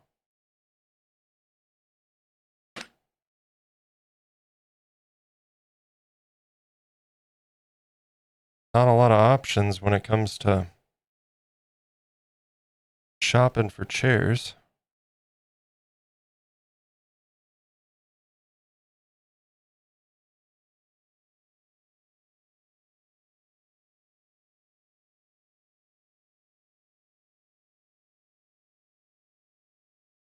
And again, I apologize sincerely for quite a bit of sculpting probably happening out of frame. I do take that seriously, trying to keep everything in frame, but the nature of this right here that we're working on makes it difficult to see regardless, much less, you know, trying to keep it in a frame at all times.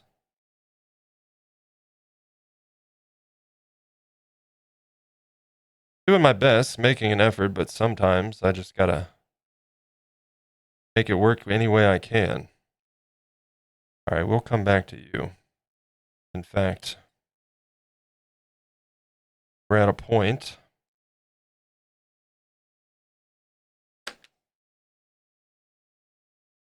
where we need to add some more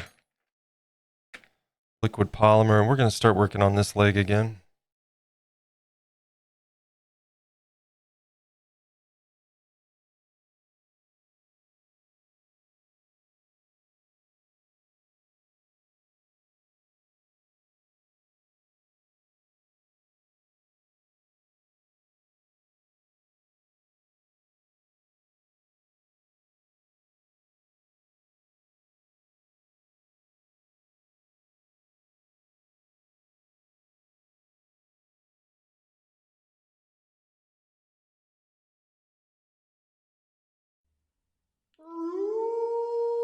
All right.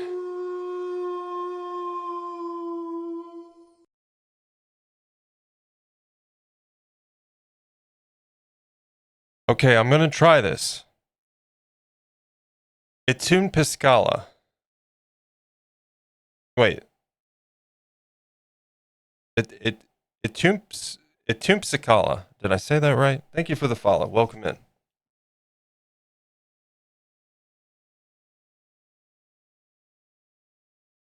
Close? And I thought I got it on the second one.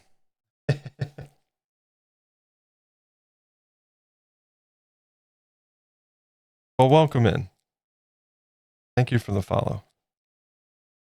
Welcome to the slow, arduous process of adding hair to a jerboa.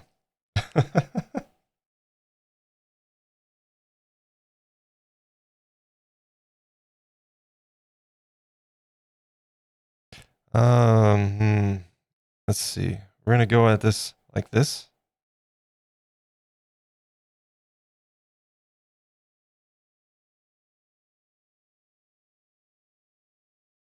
And the next one, we definitely need to space up a bit higher.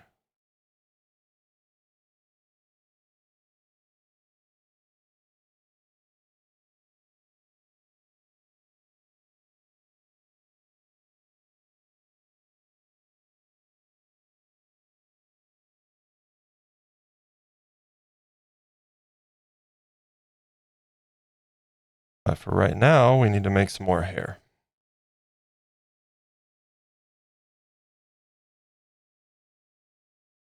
Translation is jumping mouse.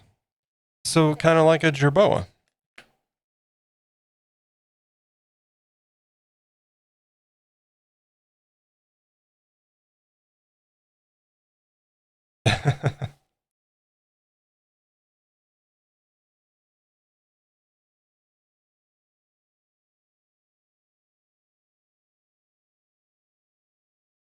Yeah, this is of course the Ark Survival Evolved model that we're using for reference and basis, but I am aware that existing jerboas look a little bit different and probably a lot smaller. I don't know if the Ark model is based on any kind of historical evolution of the creature, but it's cute. I don't normally do cute, but it was a change, and I wanted to try out this hair process and all of that, so yeah, I'm going to spray this down real quick. We've been having a sticking problem.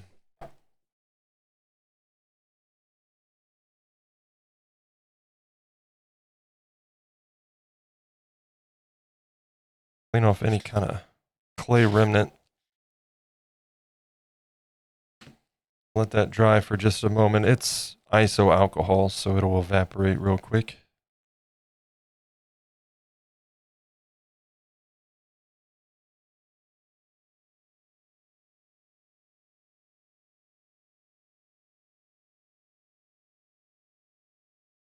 And we got an ad break anyway, so this kind of works out. That way nobody's missing anything.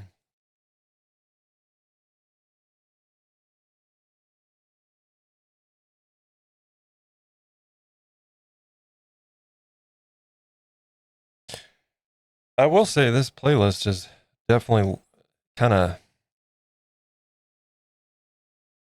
stacked with Guns N' Roses, huh?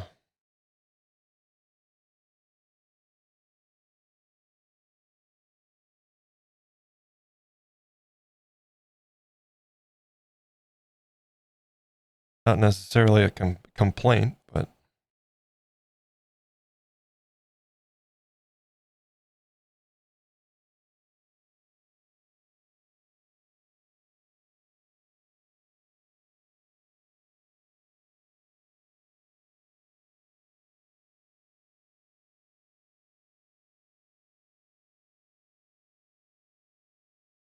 yeah, welcome in. Hope you enjoy. This is my second streamed project. Only just started the streaming side of things this year.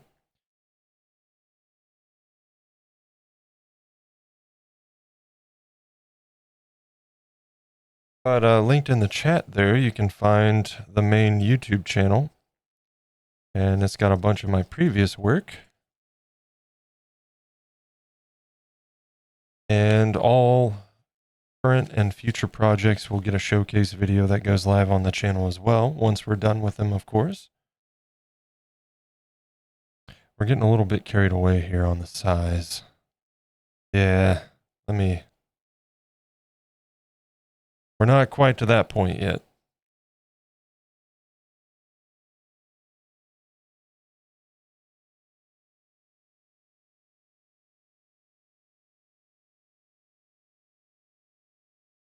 Man, you know what? Here's the problem. This clay is getting really worked right now, so we're going to switch to the other side.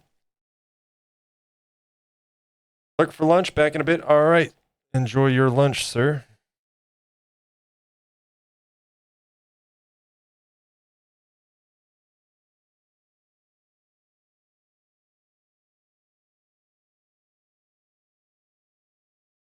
That's a little bit too long there. We'll stick with the short little fat ones for right now.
This part of the song is the best part of the song, isn't it?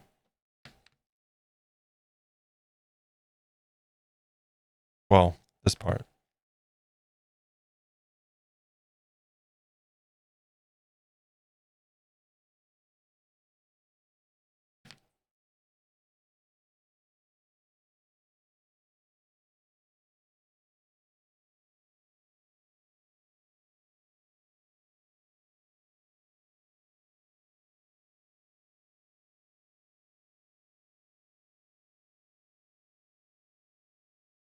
Eh, not the best, but we'll see if it works.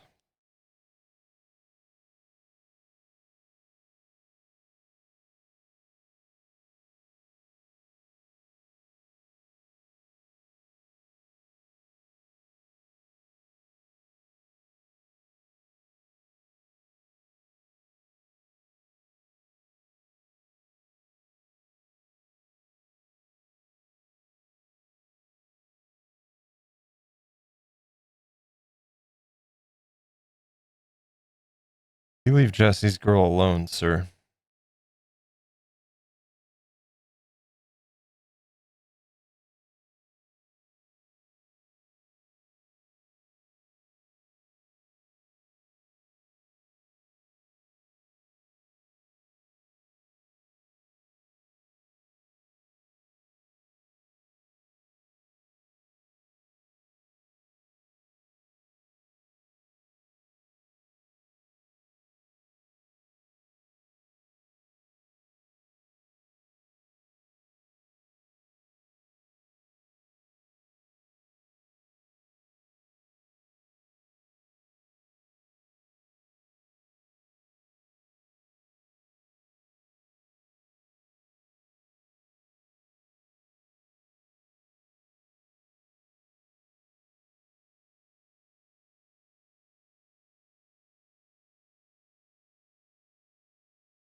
Yeah, I think we're gonna have to submit this for the ARC fan art stuff. I've seen some of those pictures. Ain't no reason why this doesn't belong there.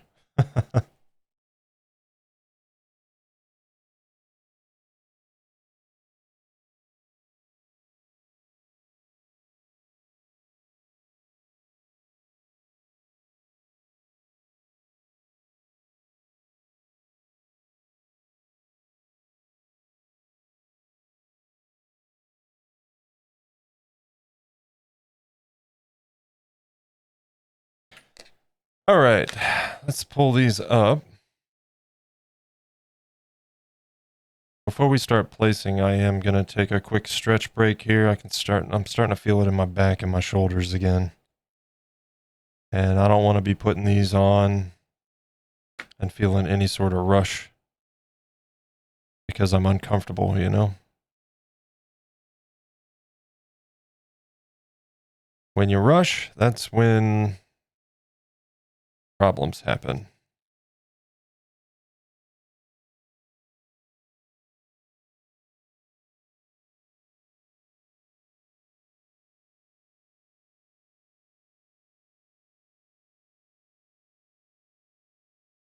And if you're someone like me that could use exercises and patience sometimes,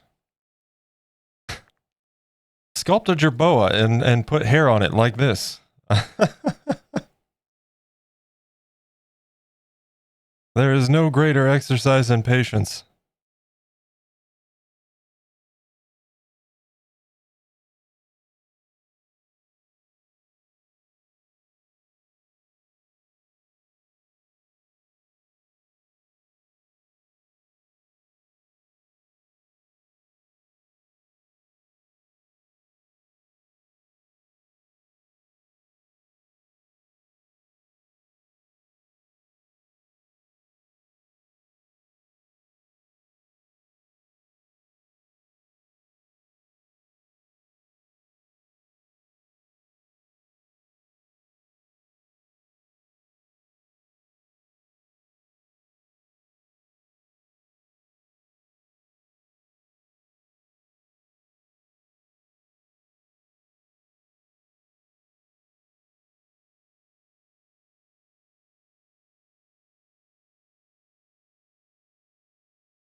And once again, just removing all the excess clay. We want as little excess as possible, because when you start letting that build up, it bulks out as you're going up. We don't want that. You're going to have a little bit of that effect regardless. But if you take extra care in removing and blending as you're adding it, you can minimize that.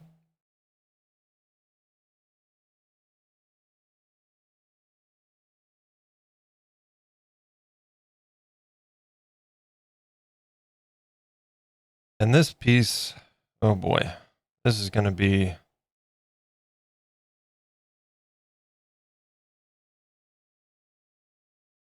this is going to be tricky.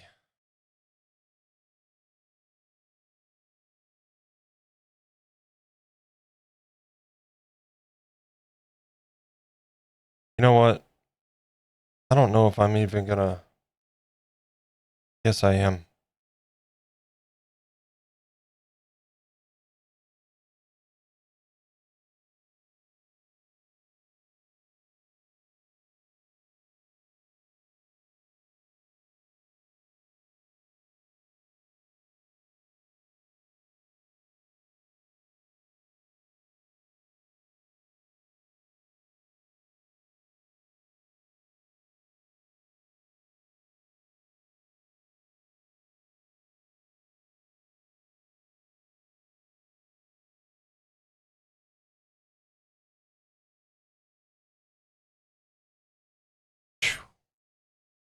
Didn't like that.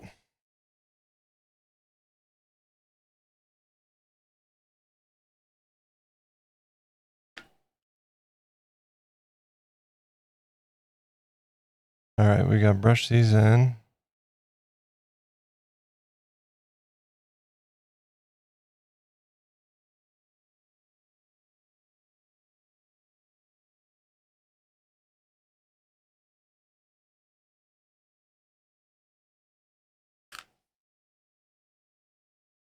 All right, stretch break.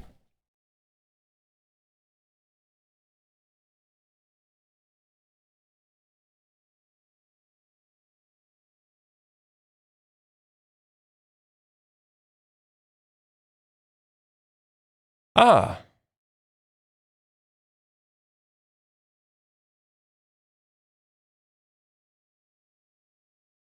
I see we have a new member on the Discord here.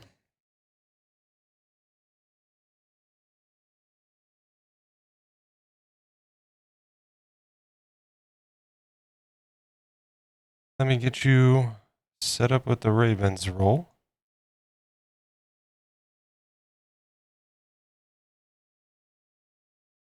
And you are all set.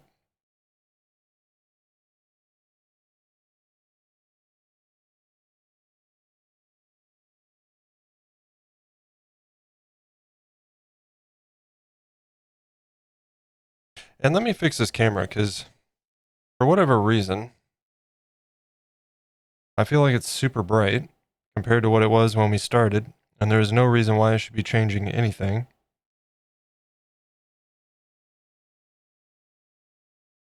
We're going to take that brightness down to 130.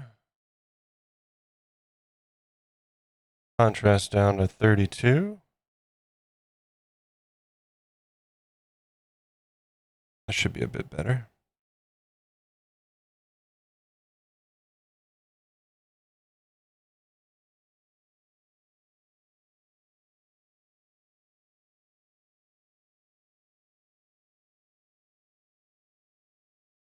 All right.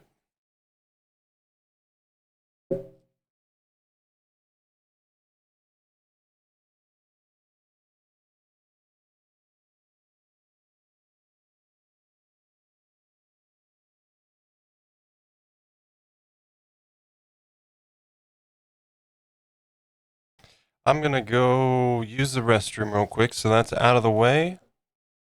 You know what? We're going to run an ad break real quick while we take a break, just to get that out of the way for pre-rolls. And so it's not interrupting when we get back. So I'll put the break screen up, We'll roll ads real quick and continue on in just a moment. Thank you guys so much for being here, lurkers and otherwise. I appreciate you. Thank you for the support. It means a lot. And again, there's a link in the chat there if you'd like to check out some of my other work, as you can see on screen right now. On the main YouTube channel, Feral Moon Designs, there's showcases for every project, and that will continue. The only difference is now that we're streaming the process, the time lapses will probably not be a thing. We'll just focus on showcases. And likewise, you can find a link to the Discord, best place for all the latest updates on the stream, the channel, upcoming projects, when I'm going live. You can share your art, let us know when you're going live, all that good stuff. And I hope to see you there. Just keep in mind, it is a manual role assignment, so I'll get an alert if anybody joins, and then I'll just give you the access role. So thank you guys so much. Sit back, relax, grab a drink, whatever you need to do, and we will continue on in just a moment.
All right.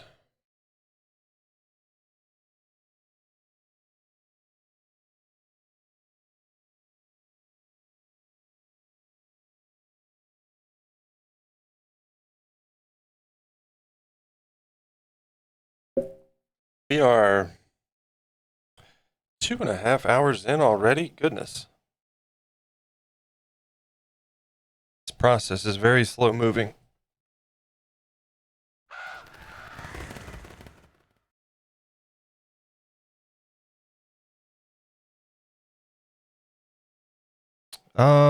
So there's a spot.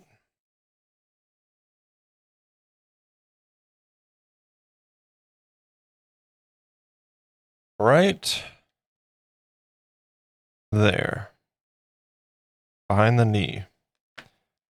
And occasionally you'll run into this. There's a bit of a gap, right? And that's going to get covered up mostly.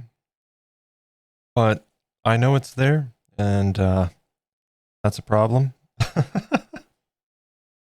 So we're going to fix that.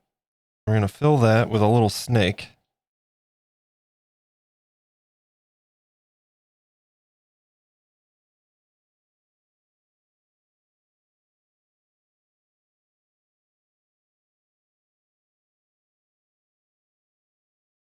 And then another.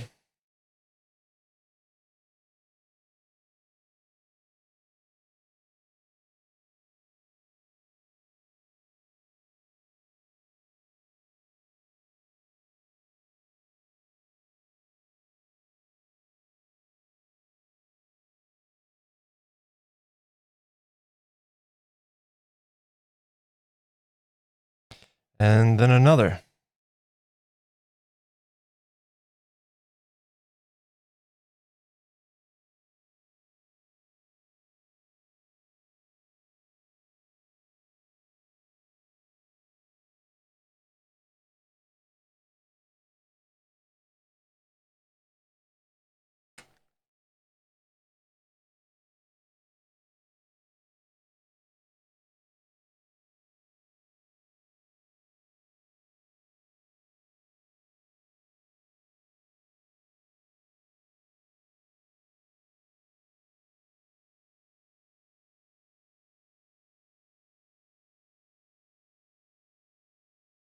All right, perfect. Now,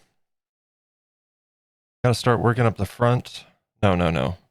We're gonna continue working up this outside side of the leg, and then we'll go to the other, and then we'll use that front as a kind of our blending point, I guess.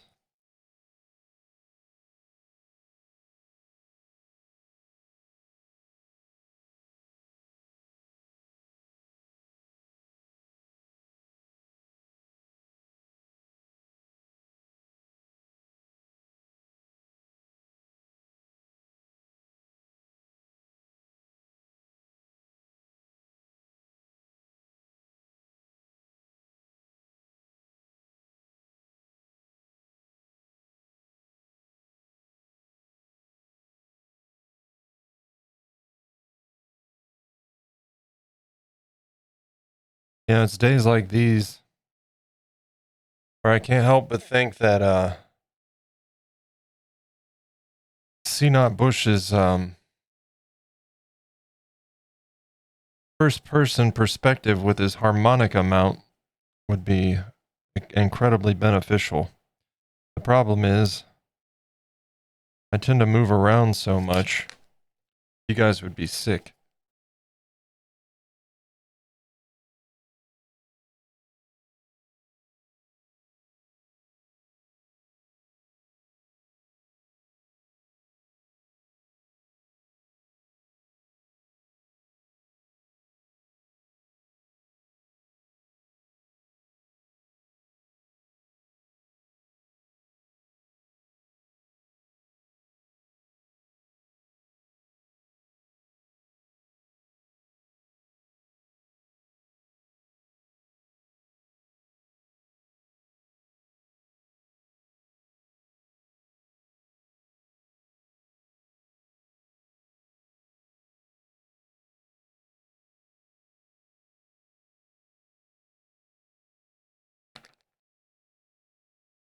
All right, we're gonna go in with this guy just to kind of redirect.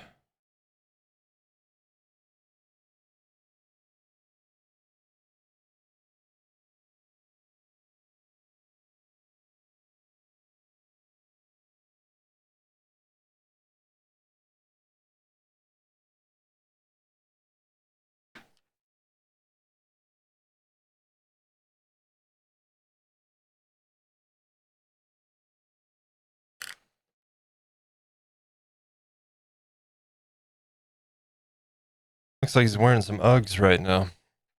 I'm doing it. I fired up my first nuclear reactor. Oh boy.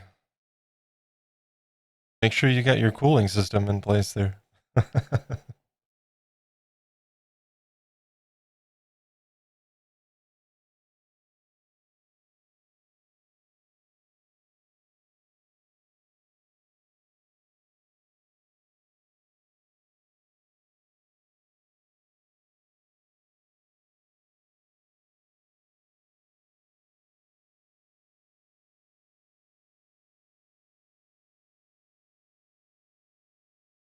Wait, did it not run ads? It didn't. Very cool. I like how Twitch lets us run ads and then it doesn't run ads. I like that. So I apologize about the forthcoming ad break that should have already happened.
All right.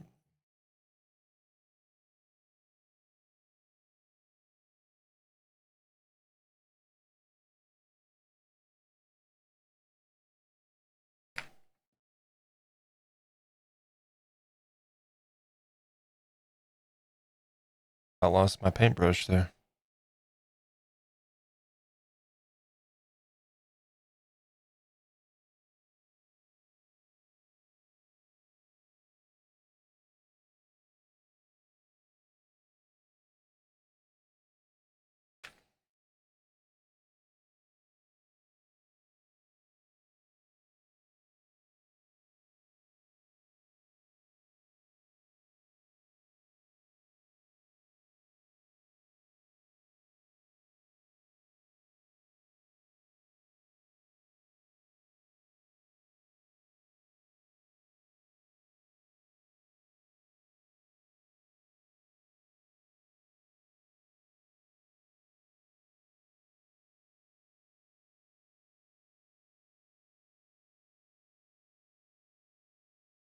And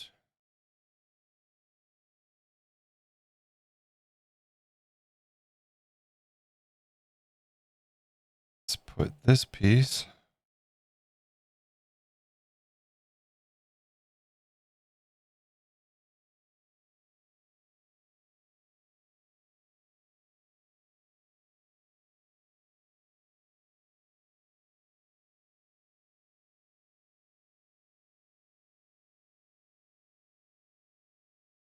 Right there.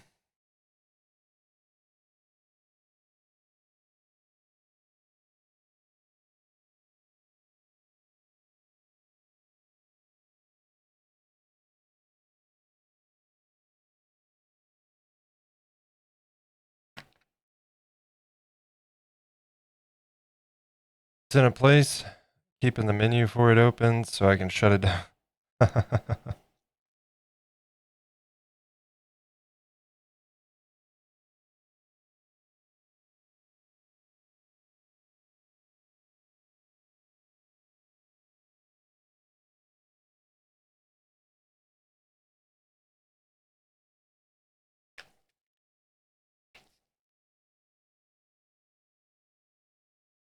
All right. And then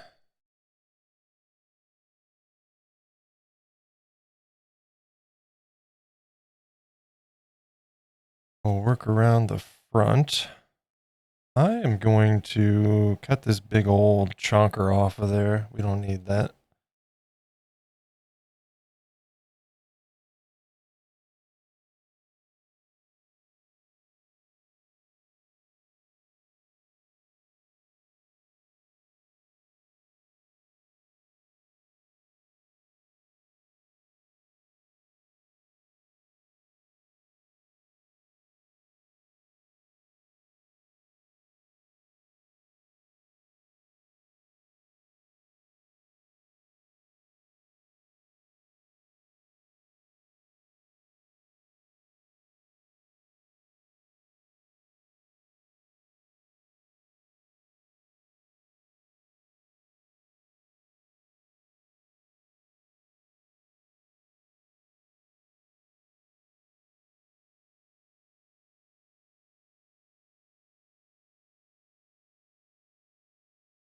Every time I hear this song, it just makes me want to watch Back to the Future.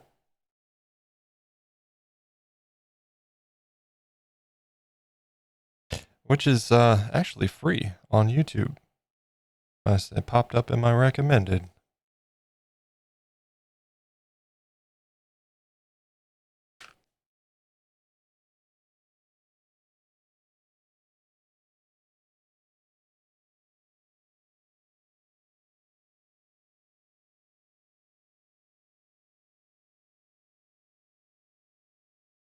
I actually used to have the Collector's Trilogy a long time ago. VHS even.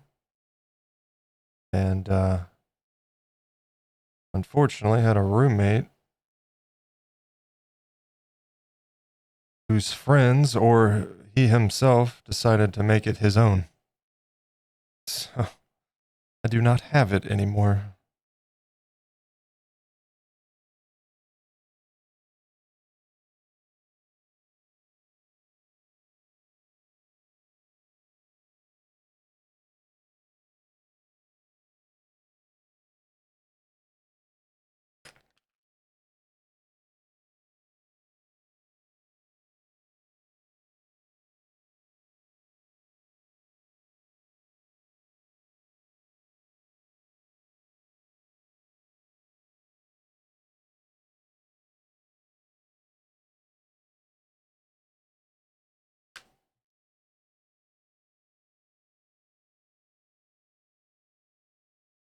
All right.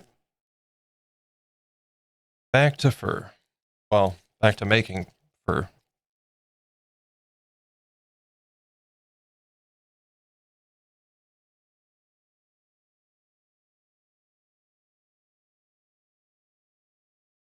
Like I said, I don't know if we'll get this done on stream today. It would be ideal, especially since I can't do any kind of an extra stream tomorrow.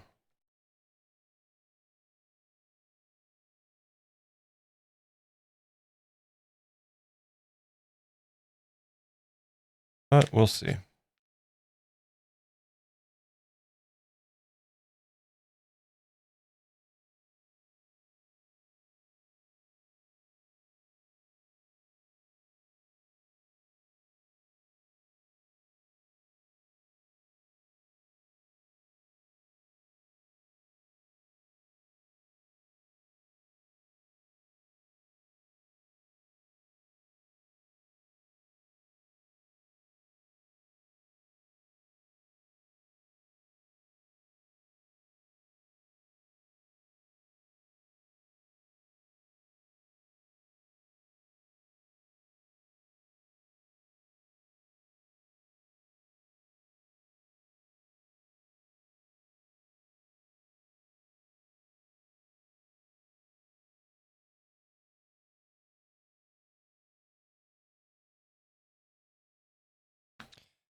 Why is this giving me so much trouble here?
This band has a sound to it that kind of reminds me of CCR.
Okay.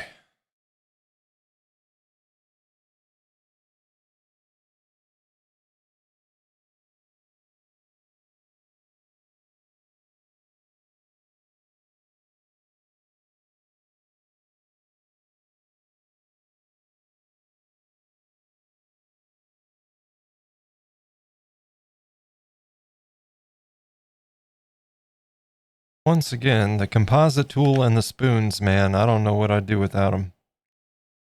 My favorite tools.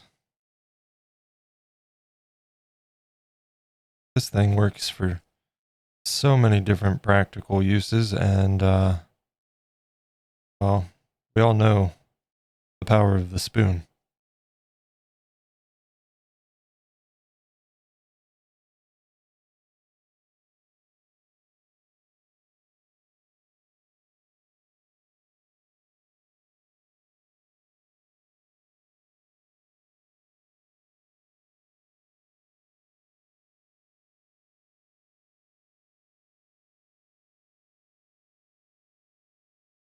Let go.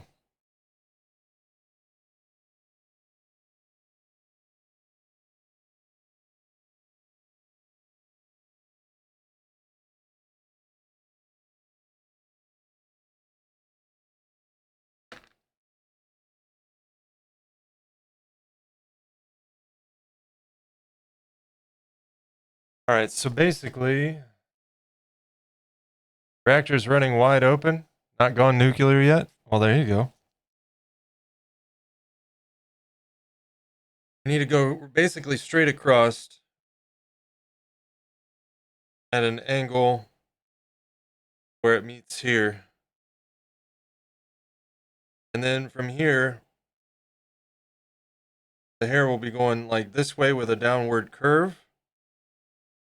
But of course, we need to do the insides. Man, I don't know. I almost, and hear me out. I almost feel like the way to go about this is to get it up and over the knee, and then bake him. That way, when we're doing the insides, I'm not messing up previous work, and the overlap is going to be, and that, I mean, we're not going to be shooting ourselves in the foot by baking.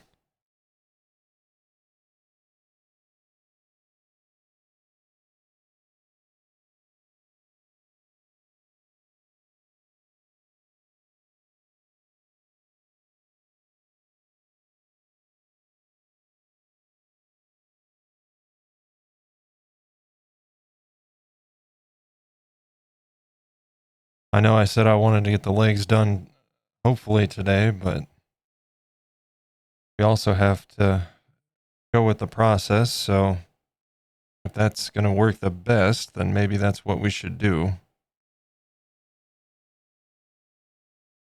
Because I don't know about you, but I don't really want to risk going in there and fiddling around in these tight spaces, messing up work we've done, and then have to tear it all off and redo it. We did that yesterday. That doesn't sound fun at all. In fact, it's not fun.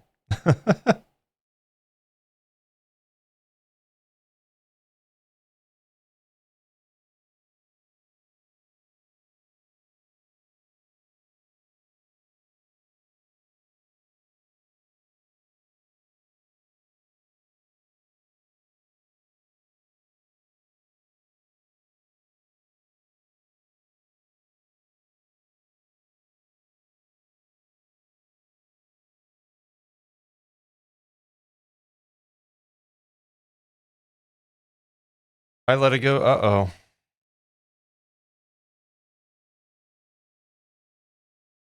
Suddenly you're playing Fallout.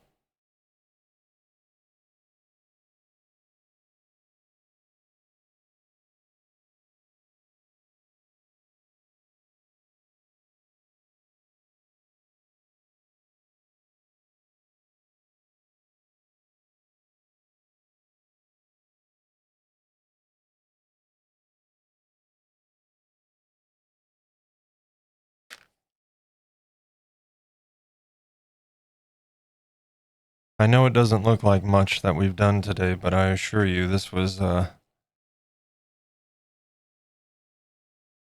been quite a process.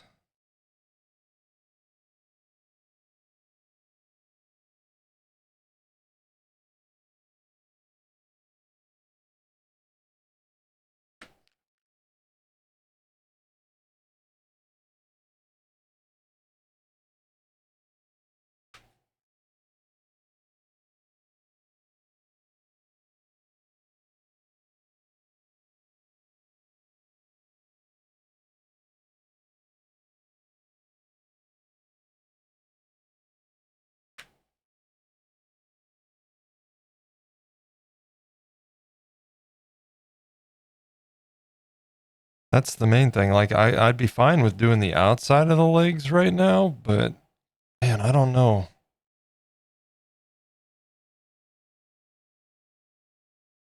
So the inside, it needs to be going like down from like from here. We need the hairs to go down, but then kind of work their way to going this way. So yeah, that's easy enough. It's just placement that worries me.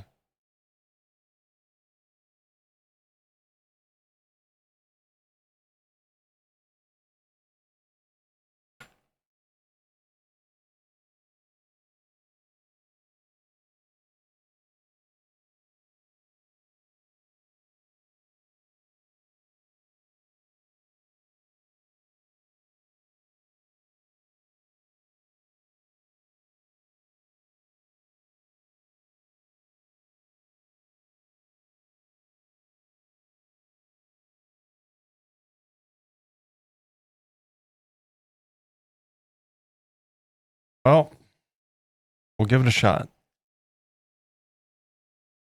We'll see how it goes. If it feels like it's going to be risky. Oh, wait a minute. Got to work my way back that way. So kind of bring it. All right.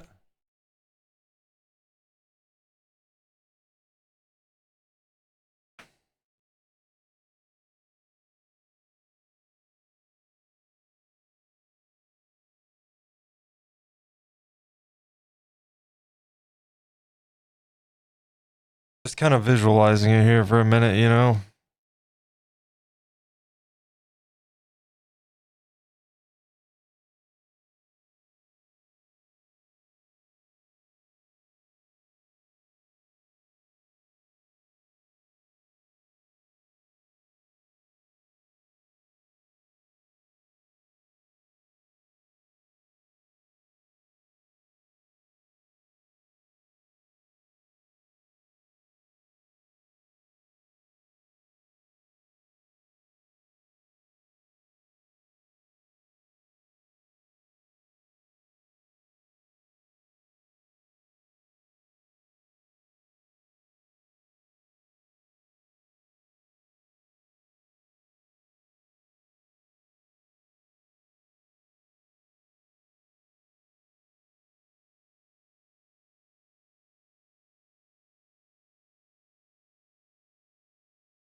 Okay.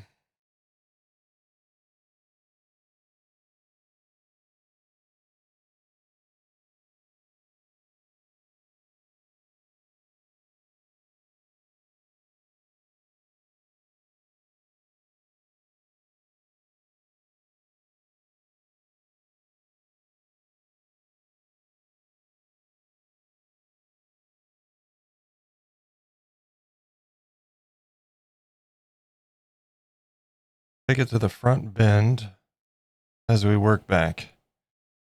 And then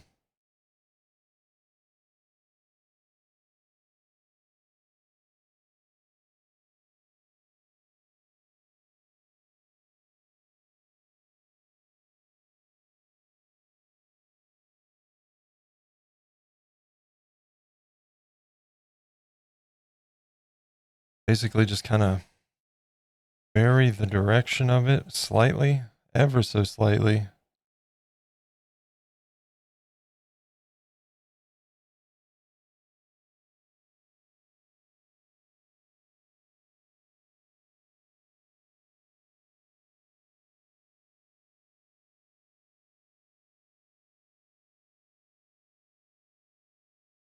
I'll switch back to the overhead.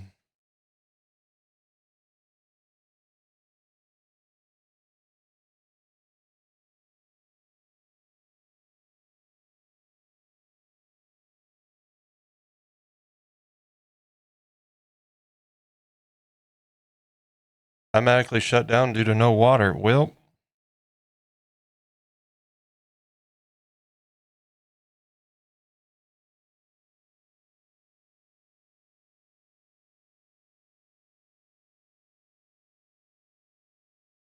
my hand's cramping up.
All right.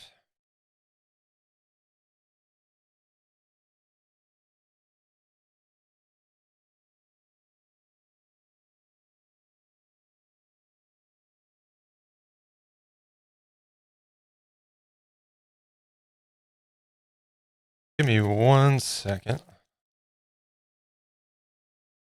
Be right back.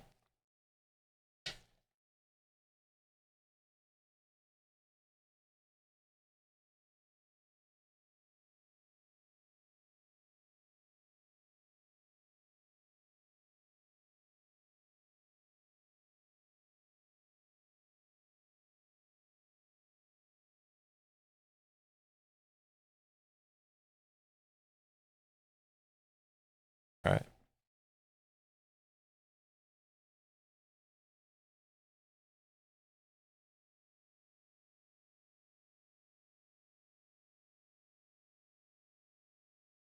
Well, we're making progress. Good progress. I like it.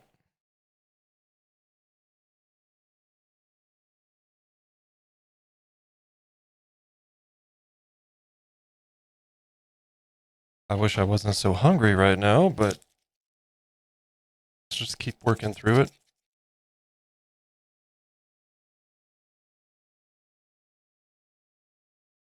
For as long as I can, anyway. I would go grab a little snack real quick, but I'm all out of quick little snacks, so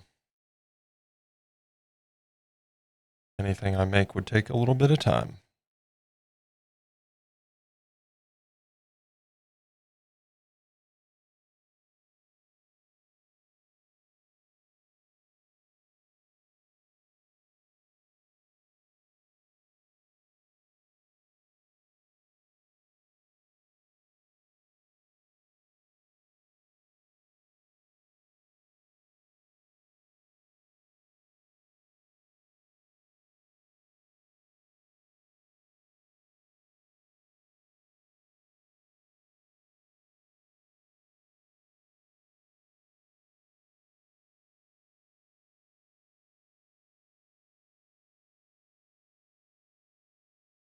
Fire Shadow, you have no idea how happy I am that Minchie is enjoying Fallout 76.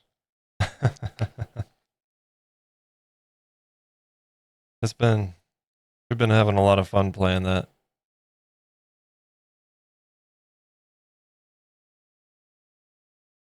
I'm glad she's enjoying it. I never expected her to get sucked in the way she has.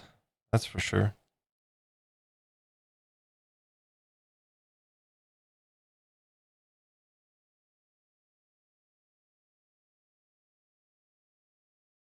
I'm glad they have third person as an option. Otherwise, she wouldn't be playing it. There's so many games I'd love for us to play together, but she won't do first person. She's tried, but she just can't get into it, I guess.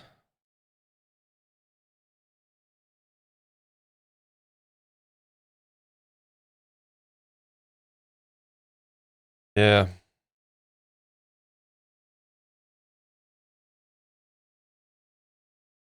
Hell, man, I'm almost level. I think I'm like almost level 80. I think I'm level 70. I'm somewhere between 76 and 80.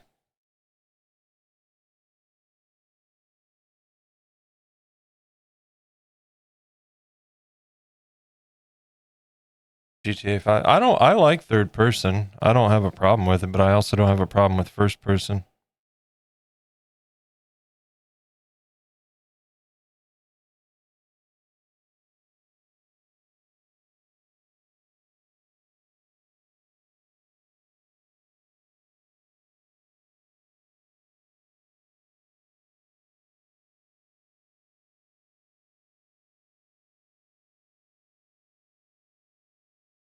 I wonder if we're going to get a GTA 6 trailer at Gamescom. I bet we do.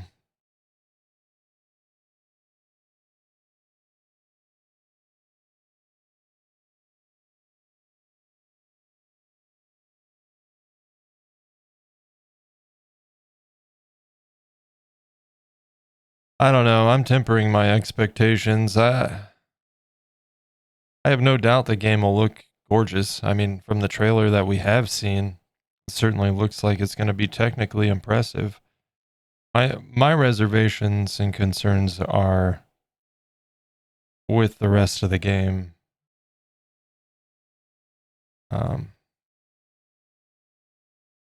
Lost some pretty big names behind those games, especially Dan Houser.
Hey,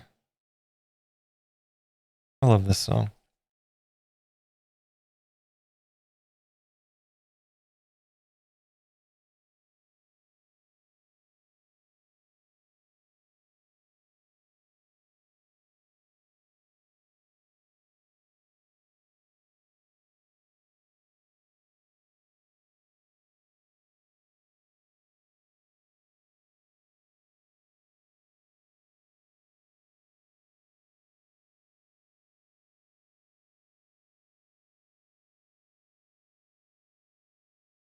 Well, there's the 2 o'clock alarm, chat. It's dog meds time. Gonna go give the dog her heart medication real quick.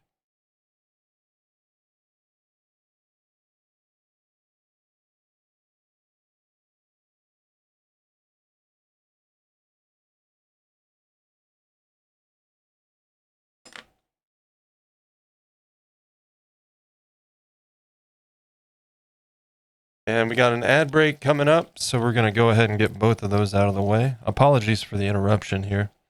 But yeah, 2 o'clock each day, it's time to give the dog her meds, so it'll only take a moment. We'll get the ad break out of the way, and I will see you guys in just... Wait, what's that?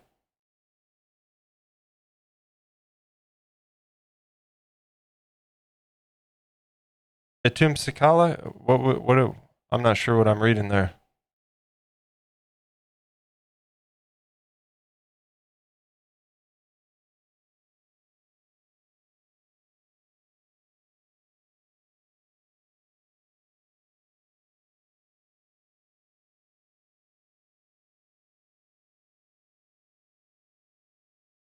Uh, Pimobendan? No, it's Iacosamine or something like that. Icosamine?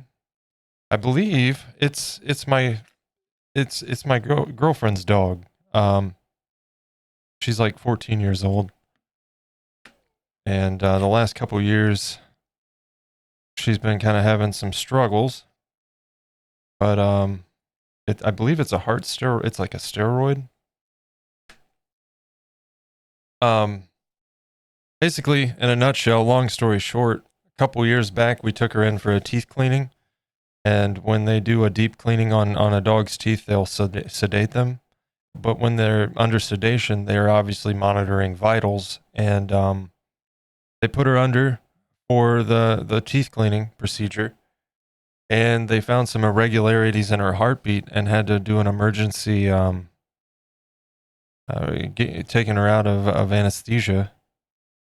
And so now, like, even if there was something wrong where she needed an operation, they couldn't do it because they can't risk putting her under because it would probably kill her. The good news is they didn't think she was going to make it more than 6 months, and that was 2 years ago. We had a bit of a scare earlier in the year. We thought it was down to the final days, but she popped back and she's been good. So 15 and on Pimobendan. Okay. Yeah, it's sad watching them age. That is for sure. In the 4 years that Minchie and I have been together, when she moved up here, the dog, she was old, but she was still spry. She would go on hikes with us. And then within a couple years, she was just really kind of struggling to keep up on hikes, and now all of this. So fingers crossed for the best, giving her the best life we can. But you can't change time, I guess, right? It really is. It's one of the tougher things watching a pet age and have health issues. We've got 2 pet rats, and they're 2 years old. Their average life expectancy is like 2 years, but they're known to live up to 6 in captivity and domestication. And one of them, out of nowhere, she's got a growth on her abdomen. And it's like, I hate this. Pets should live forever. But yeah, let me go get that done, and I will be right back, and we'll continue on with what we can get done here today. Thank you guys so much. I'll see you in just a moment.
All right.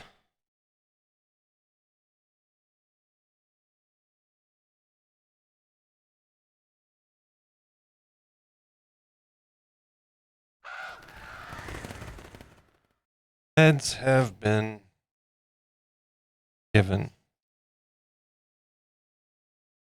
Yeah, hyoscamine, something like that is what it's called.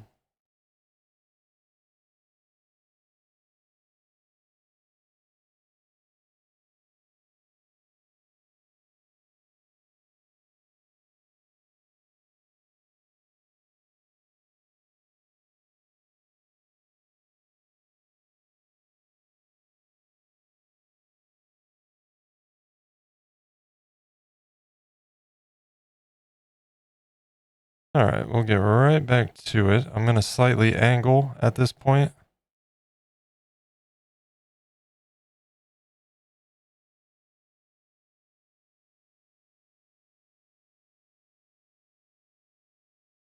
Then back this way. Yeah, okay. Get off there. Thank you.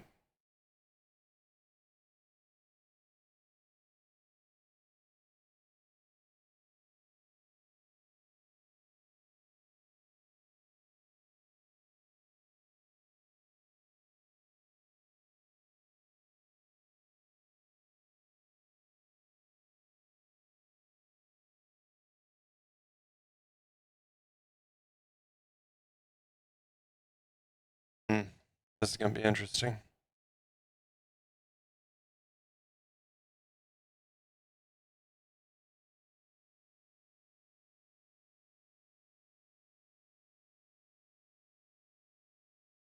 Oh no. Oh no. We should have started back there.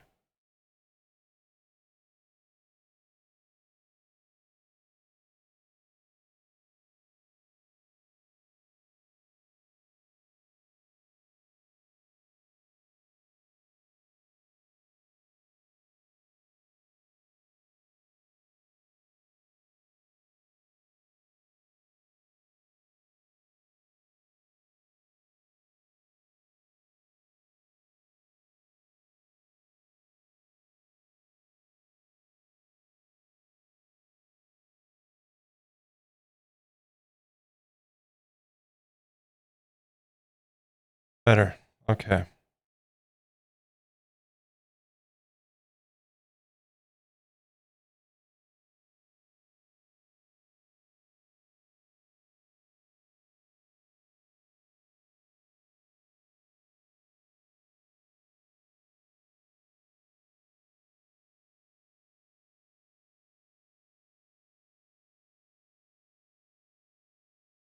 Oh man, this is awful on my hands.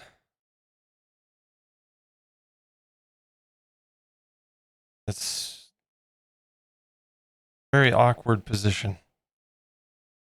Part of the reason why I have to hold it that way too is just to avoid compromising any of the areas that we've been working on today. And just the obscure area that we're working in.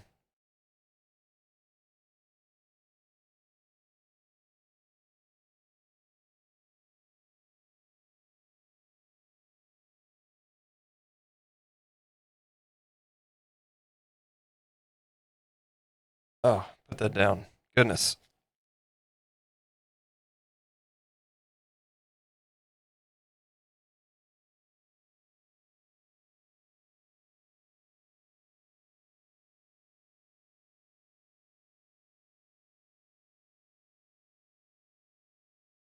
Then around the front.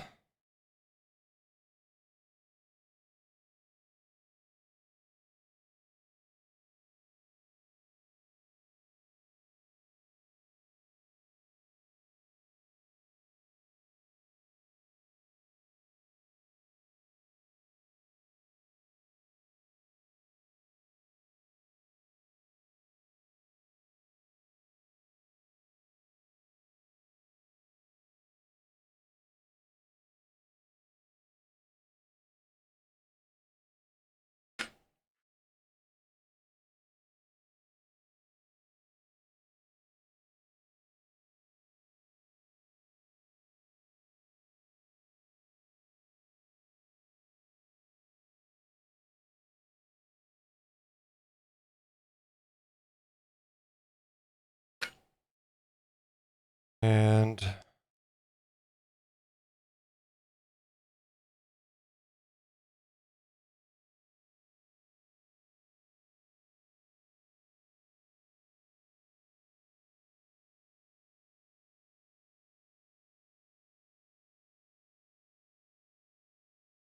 I'm definitely feeling a lot better about this today than I was yesterday.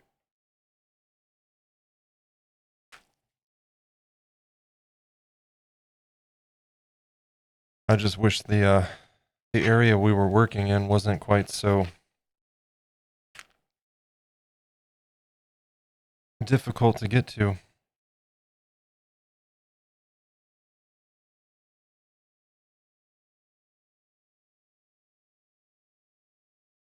What I think we'll do, well, I'm not going to make any calls right yet. I'm going to finish up this side. If we can get the other inside of the leg done, great. If not, I'll do it before the next stream. And then that way we can just do the rest of the leg and then start working on the back. I'm not going to like push myself. I'm going to come into each stream with kind of an idea of what I would like to get done and what we're going to be working on, like I have been doing. But I'm not going to beat myself up if we don't get all of it done, especially when we're working with stuff like this that's just even slower than it normally is, you know?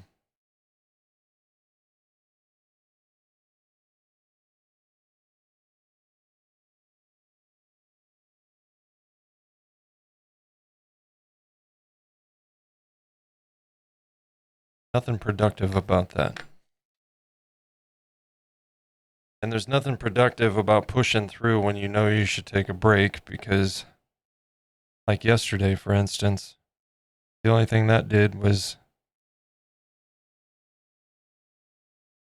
lead to me having to redo areas.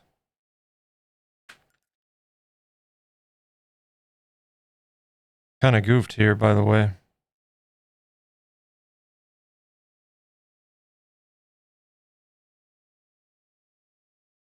Let's see if we can fix it without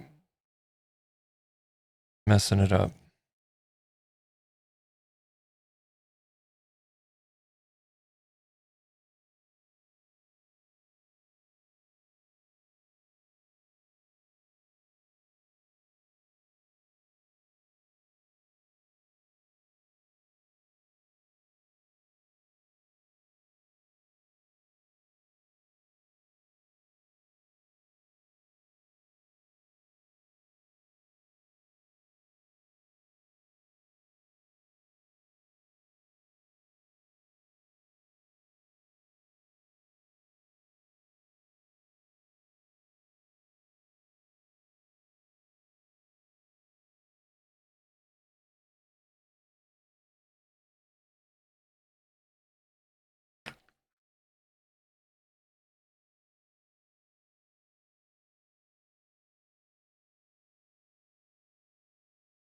All right.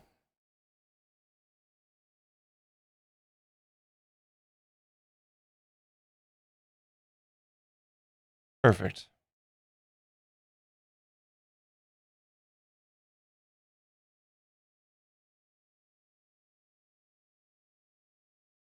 Oh, do I want pizza? I feel like I want pizza. I mean, when is it an inappropriate time to get pizza? Never, right?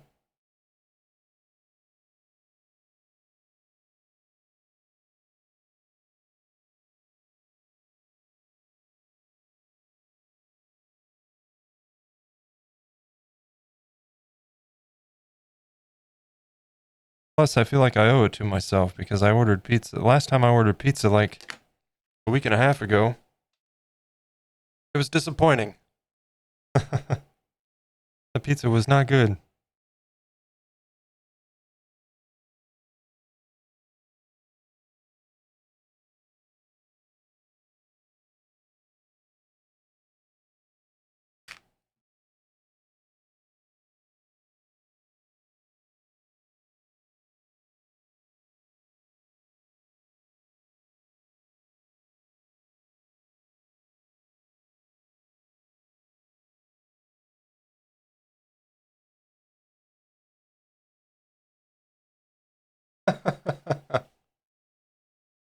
Barry Fowling, welcome in. Good to see you. Hope you're having a good day today. You deserve pizza. I agree. Maybe I'll order it from a different place, though, you know? I feel like it was a fluke, but I really don't want to risk it again, especially considering it's like of the few places that deliver pizza here, they're the most expensive. And generally it's good, but it was not good last time. And it was the same thing I always get.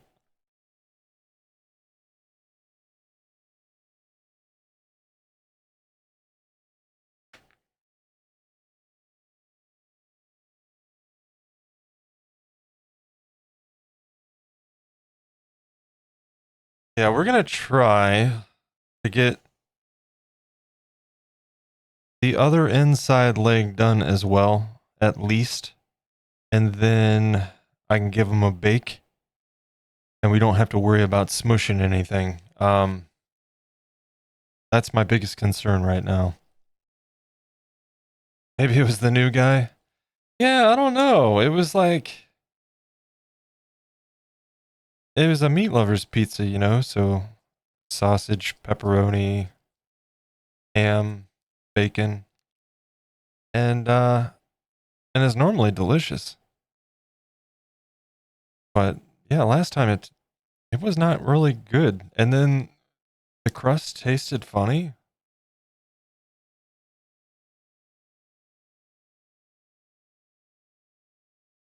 Kind of makes you not want to get pizza from there again, you know?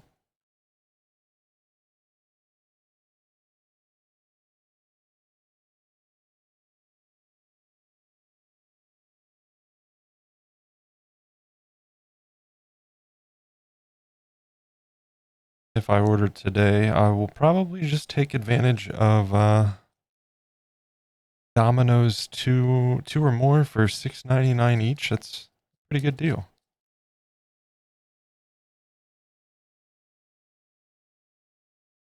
Yeah, right? And also, I noticed they used different ham, and it also appeared to me that whoever made the pizza forgot to put the ham on before they cooked it, and then just cut the ham up and threw it on it. I don't know. It was a mess. I was not happy. I would have called and been like, hey, send me a new pizza, but I don't order from that place a lot as it is. I like their pizza, typically. But we've had problems with them in the past. And the manager there is just an ass, so...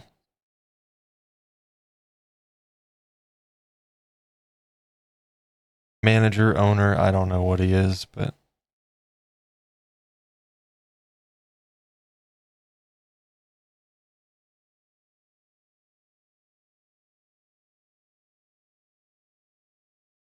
I stopped ordering altogether from there for the longest time. And only recently started ordering there again, and now this.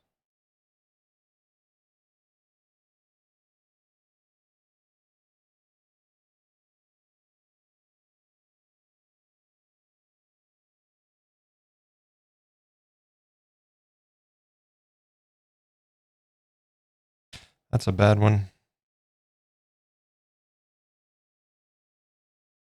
Domino's is my fallback. Yeah, you can't beat it. You know, it may not be like the best pizza in the world, but it's certainly far from the worst.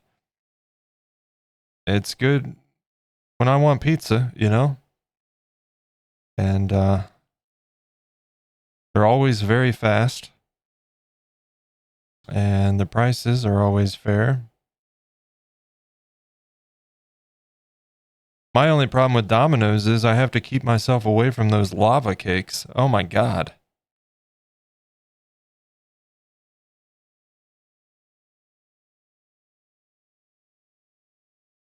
Those lava cakes they have are amazing.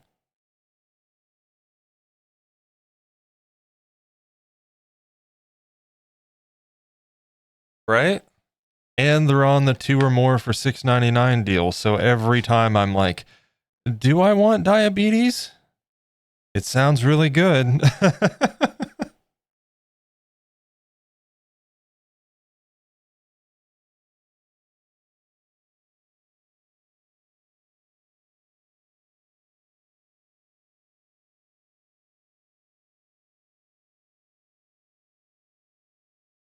But most of the time, I end up getting the loaded tater tots because those are good too.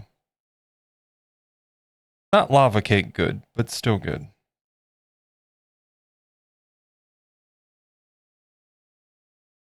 That and they have a pretty decent Philly cheese sandwich. It's serviceable. That's not the best I've ever had, but it's pretty good.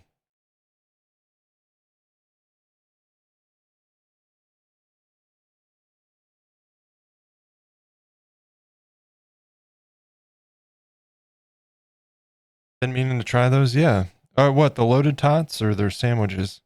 I had never tried their subs, and on a whim, since it was on the 2 for $6.99 deal, I tried them. I've gotten them a few times since. It was pretty good.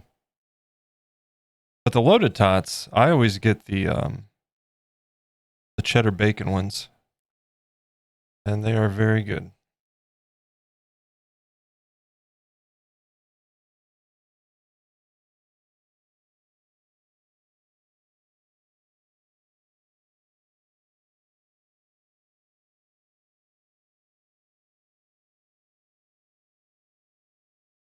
This is why I think we might stop with the inside of the legs where we're at once I finish this side up today. This, obviously have to pick this up from time to time. Won't necessarily have to so much on the outside, but on the underneath portions. And you see where I have to hold it. Yeah, I would feel more comfortable putting him in the oven and getting that all cured. Because the problem with this is, if you're in the process and you mess up, most of the time, the only option you have is to tear off everything you've done and start over. And I've done that. And I don't want to do that anymore.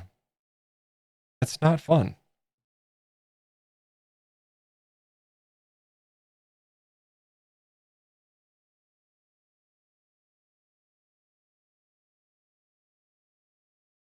The trick here is, let's see, angle, we're coming this way. I want it to kind of angle back. And then down this way at the seam. Yeah, it never hurts to bake it. Yeah, save points are great. And sometimes they're just absolutely necessary.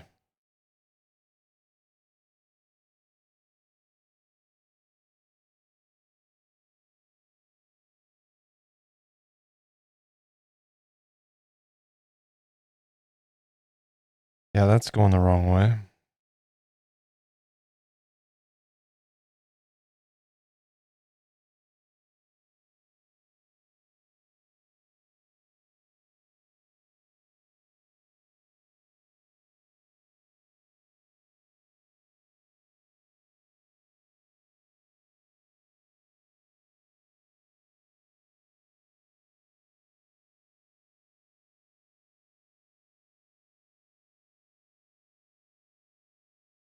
All right, we'll curve that over. I love that save points. Yeah. I mean, they definitely are. It's great to be at a point where you can keep working and not have to worry about smushing something.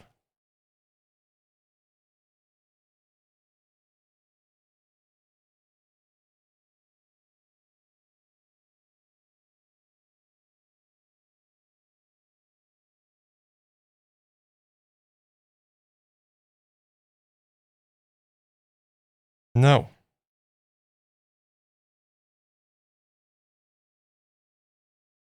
Oh, stop it.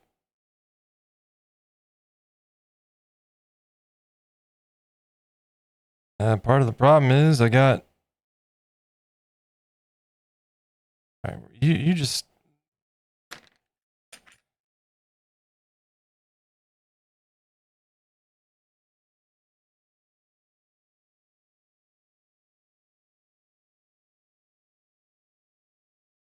All right, you stay right there.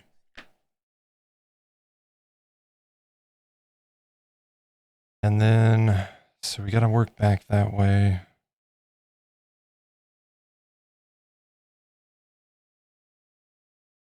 Hmm.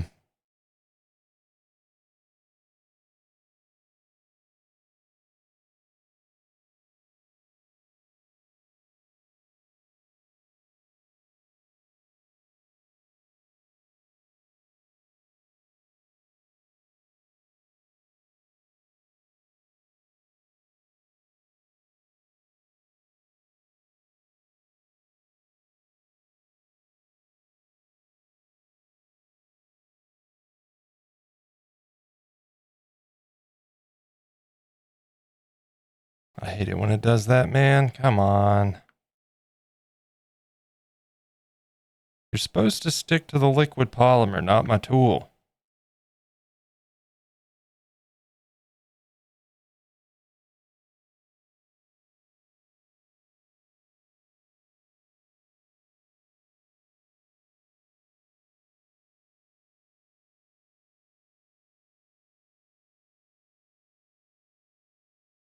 Wipe that off.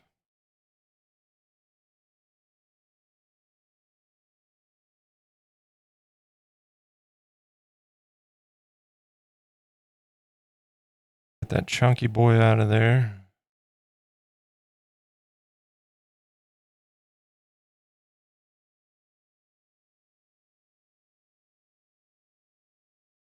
Like I said, we're just going to do the inside.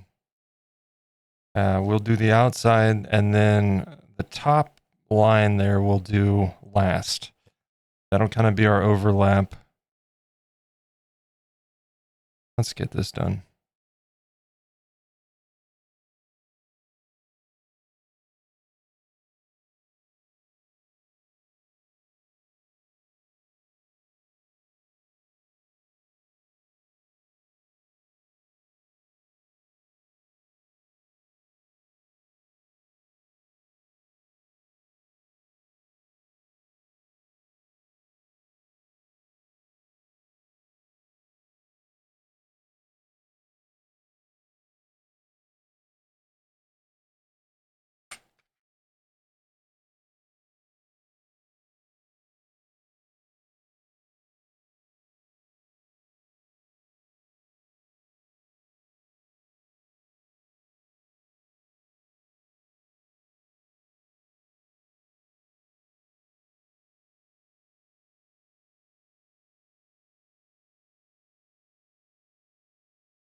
Okay.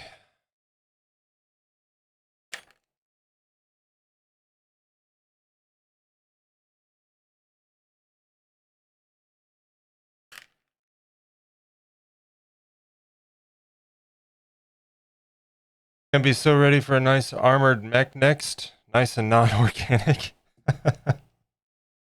Well, the next project will be very simple compared to this because I am due to sculpt Oblina from Ah Real Monsters 90s Nicktoons. I've already done Ickis and Crumb, and I've been meaning to get Oblina done for over a year now. So that's gonna be stupidly simple compared to this.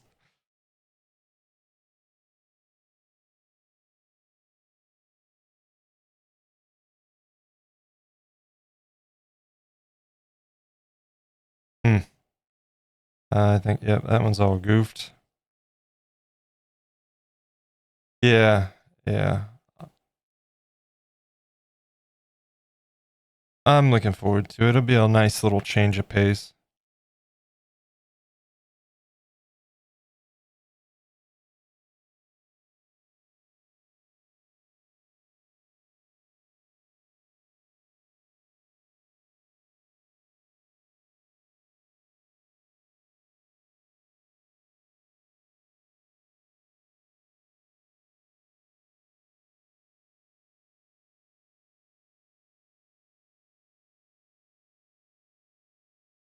All right, we gotta get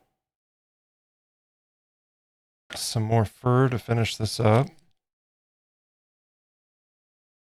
And we're just gonna roll out a whole little wheel of it.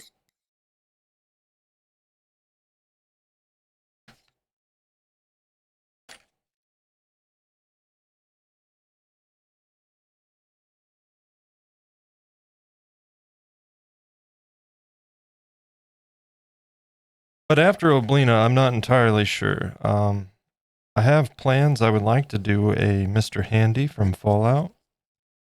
And I have some, a wooden ball type deal. That would basically be the core of his head. I've already got those with the intention of doing that project.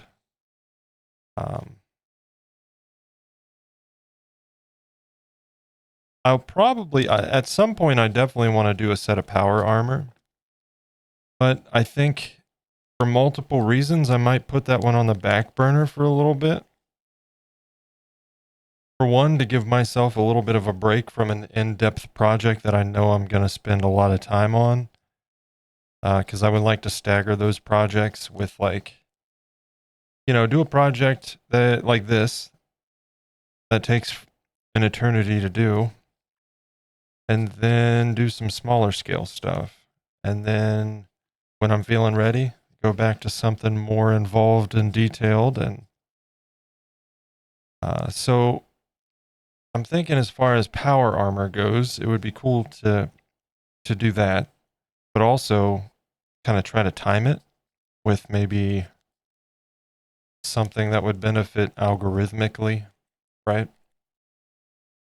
Maybe Fallout Season 2.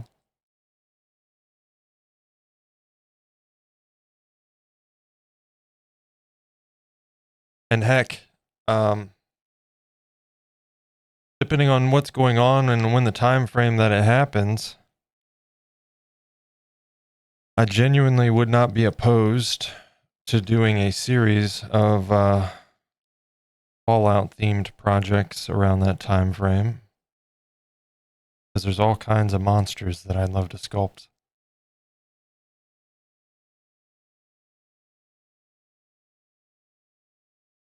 And not necessarily Fallout, but I do want to. It kind of cracks me up because I put this stuff on my list like within the last couple months, right? And then I saw a YouTuber. He's sculpting cryptids. I'm like, God damn it, because I've got cryptids on my list that have been there for a while that I want to sculpt.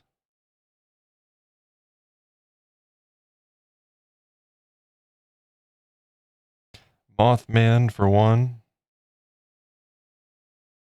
I want to sculpt a jackalope at some point, although ears and fur, it's got 2 strikes against it. It got put to the back of the list after this project.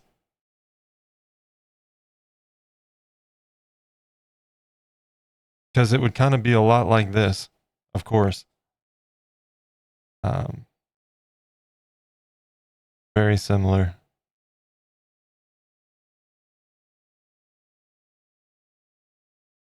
Got to do the cryptids anyway. Yeah, I agree. And also, yes, Deathclaw is one of the things that I thought would be very cool to sculpt.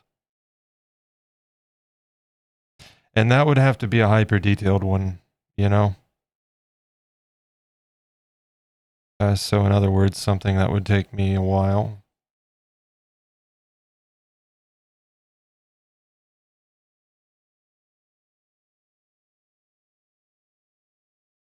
But then again, I feel like most of the Fallout stuff would fall into that realm. So maybe that would be the perfect opportunity if I did do multiple projects that are Fallout themed. That would be a good opportunity for me to get my feet with working on multiple projects at once. Maybe we could do that.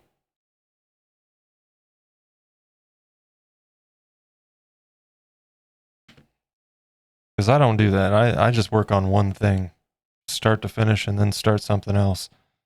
But I can see the appeal, especially when it comes to live streaming. Multiple reasons why I see the appeal in it. Number one, if we're working on something like this, and we get to a point where it's like, okay, I got to put him in the oven before we can continue, then I can just pull out the other project and start working on it. Additionally, it just kind of helps keep things fresh, for viewers. My biggest worry at this point is like 17 days in, I worry that people have gotten tired of this project,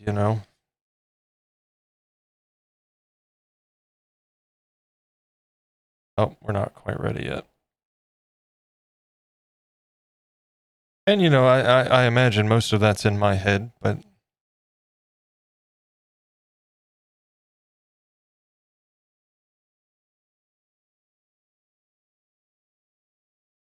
this is such a good song.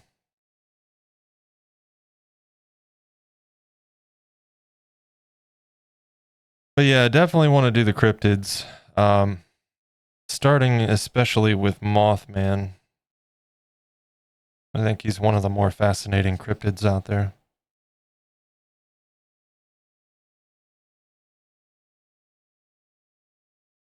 And would be cool to incorporate him in my desire to start doing my own wiring and LEDs, make his eyes glow red. That would be super cool.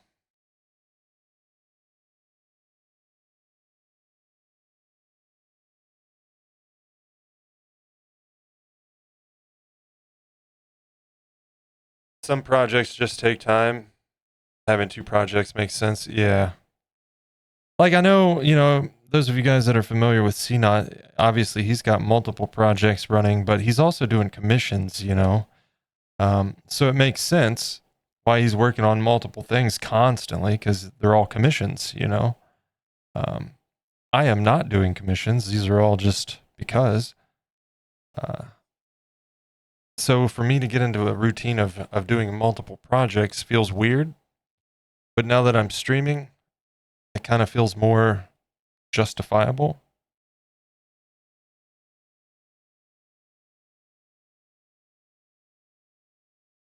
I just don't know how that's going to work for me. I like to focus on one thing.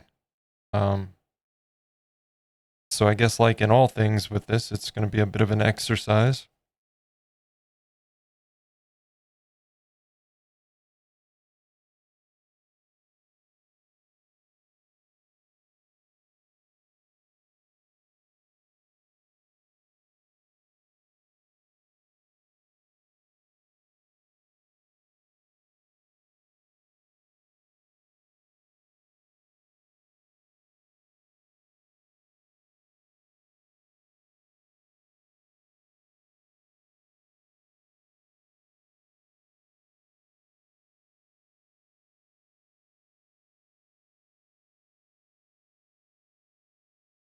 I'm going to try to.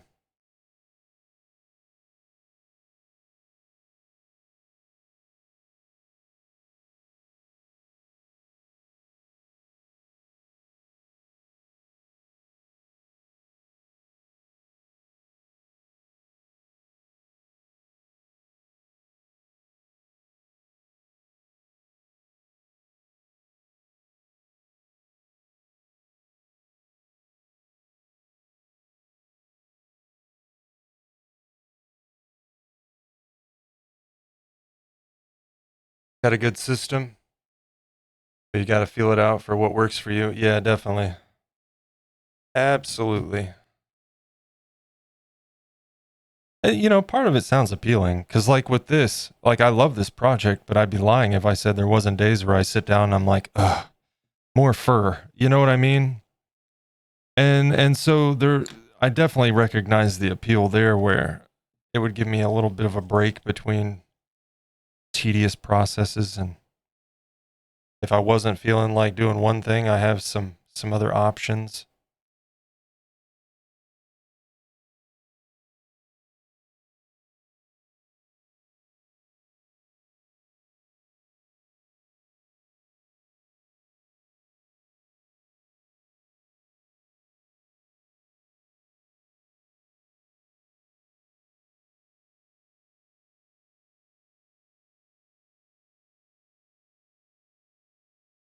All right, I desperately need to do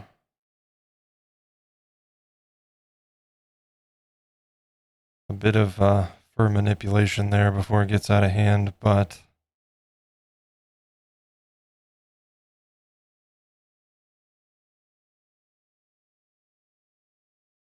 yeah, see, this is where we're starting to get into risky territory and why I want to get them in the oven.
All right, and then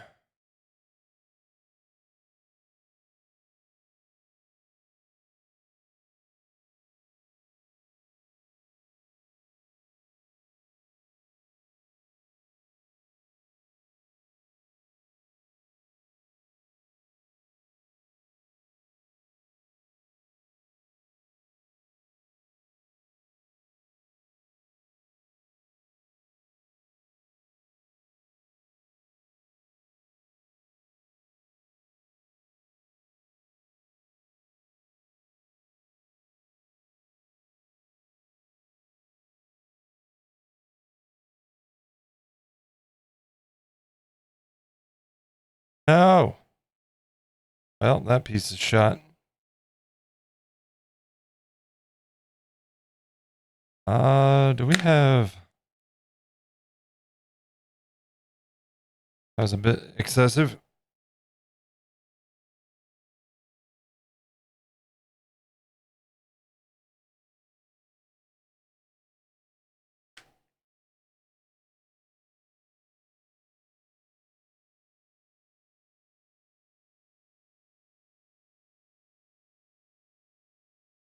This is definitely like the worst of this process for sure.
All right.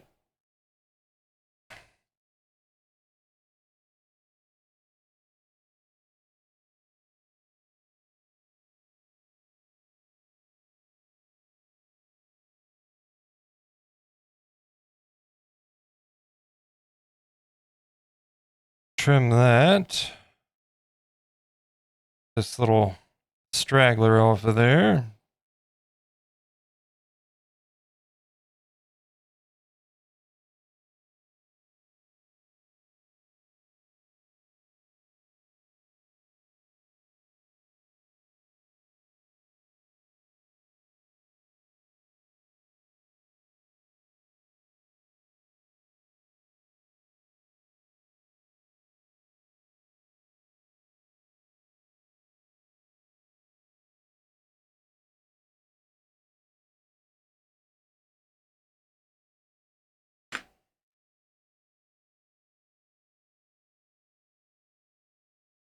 It's paying off though. Looks great. Thank you. I appreciate it. Yeah. That's what I keep telling myself. Like, I'm by no means in a hurry to do this process on a project again. I will absolutely. Um, and I've learned a lot along the way.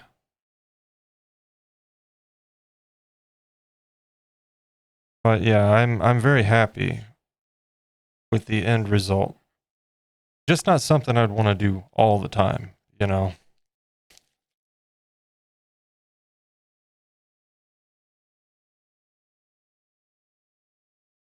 I think. Yeah.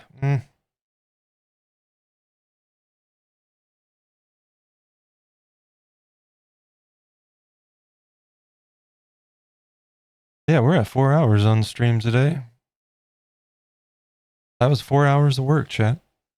Like I said, this is it's a very slow moving process, but certain areas are worse than others. The arms and the legs have been by far the worst, no, for multiple reasons. You got to be meticulous about placement, spacing, the size of your cuts, the amount of clay you're using, trimming back any excess. It's very, it makes the pop process that much slower, right? But when we're doing the back and stuff, we can use bigger cuts, bigger pieces. The spacing isn't quite as problematic. This portion of the legs should go a lot quicker as well. The outside and even the top and bottom lines, I would think. The next thing that I could see taking us a bit of time while I figure things out is the cheeks. Because we got hair that's going to go back and it needs to kind of swoop out, but also have support. So I'm going to have to, I've got an idea how I'm going to do that. And I definitely have an idea of the process and order that I'm going to do things, because like we got to start here, and when there's going to be some hair that comes up here on the ears and around the corners. And then we've got pieces that'll go over the eyes, like at the top, that'll kind of blend over top of those pieces. And then it'll be carved in hair texture, right? And it'll all blend together, hopefully. I say hopefully, but we've literally done it multiple times already. So we'll be good. It's just getting there and getting through it. Productive 4 hours, that's for sure. Andy, what's up, man? How we doing today? Yeah, it's slow moving but productive. We got a lot done considering how long this takes. So what I'll do is throw this guy in the oven, and then we'll finish up. If I don't get it done before Thursday, we'll finish up the rest of the legs and then start working into the back. Because that's the great thing. Come Thursday, there's nothing really limiting our time other than what's available to be done. So like if we breeze through the back and the tail, I'm not going to start his face on Thursday, but I doubt we'll be moving at a breakneck speed like that. We may or may not get the tail done as well on Thursday, which is fine. The longer we wait on this, the less I have to worry about it. So, I was initially going to do him on the tail on Tuesday, or I'm sorry, yesterday. Today is Tuesday. I was going to do the tail yesterday, and I'm glad that I didn't, because having to move it around, I would be worried that I'd be bumping that. And while it is flexible, it's not invincible. All good, just chilling. Putting some flow direction on a marker help around the cheeks. Yeah, I can visualize it real good. Like, I've had to do that throughout this whole thing, you know, to an extent. So, like, I've got that. It's just structurally how I'm going to make it work. And the way that I think I'm going to make it work is doing some smaller ones that go from the back forward and swoop out. You know what I'm saying? So they'll be coming up forward like this, and then the main ones, the ones that matter, will be pushing up against that. And then from the back there, I can bury that fur as it comes down through here. So it won't even be noticeable. I've been thinking about his face through this whole process. Because I recognized from the start how am I gonna make that happen? The little swoop. And make it structurally supported. And not just like dangly bits, you know? So I think I've got a plan. It's just a matter of getting to the point where we can execute it and see if it works. And that's been a long time coming.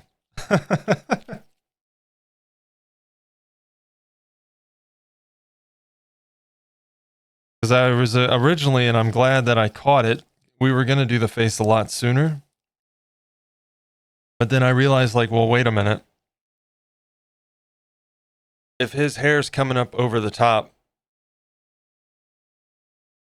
you know, like, for instance, here, as far as like the direction, the hair's got to go down and we got to work up. So basically, this kind of swoops this way, and I'll continue to swoop it up through the center to get the flow of the fur. But that needs to overlap the back hair. So we need to get that done first, and then I can lay that on top.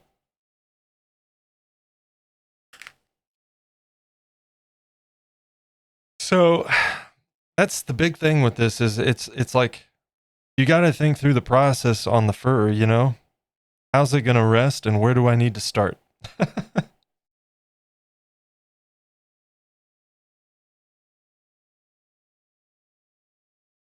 I think considering it's my first go at an animal form and my first time using this process and my first time using this clay, I think that it's coming together quite well, considering all the variables that play there.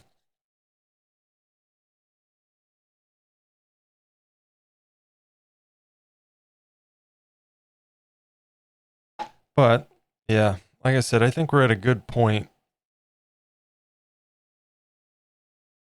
where I bake him, then we don't have to worry about me, like, this almost happened, I don't know how many times throughout today's stream, when I'm holding him, my finger is like right here, and it was so close to smashing that stuff.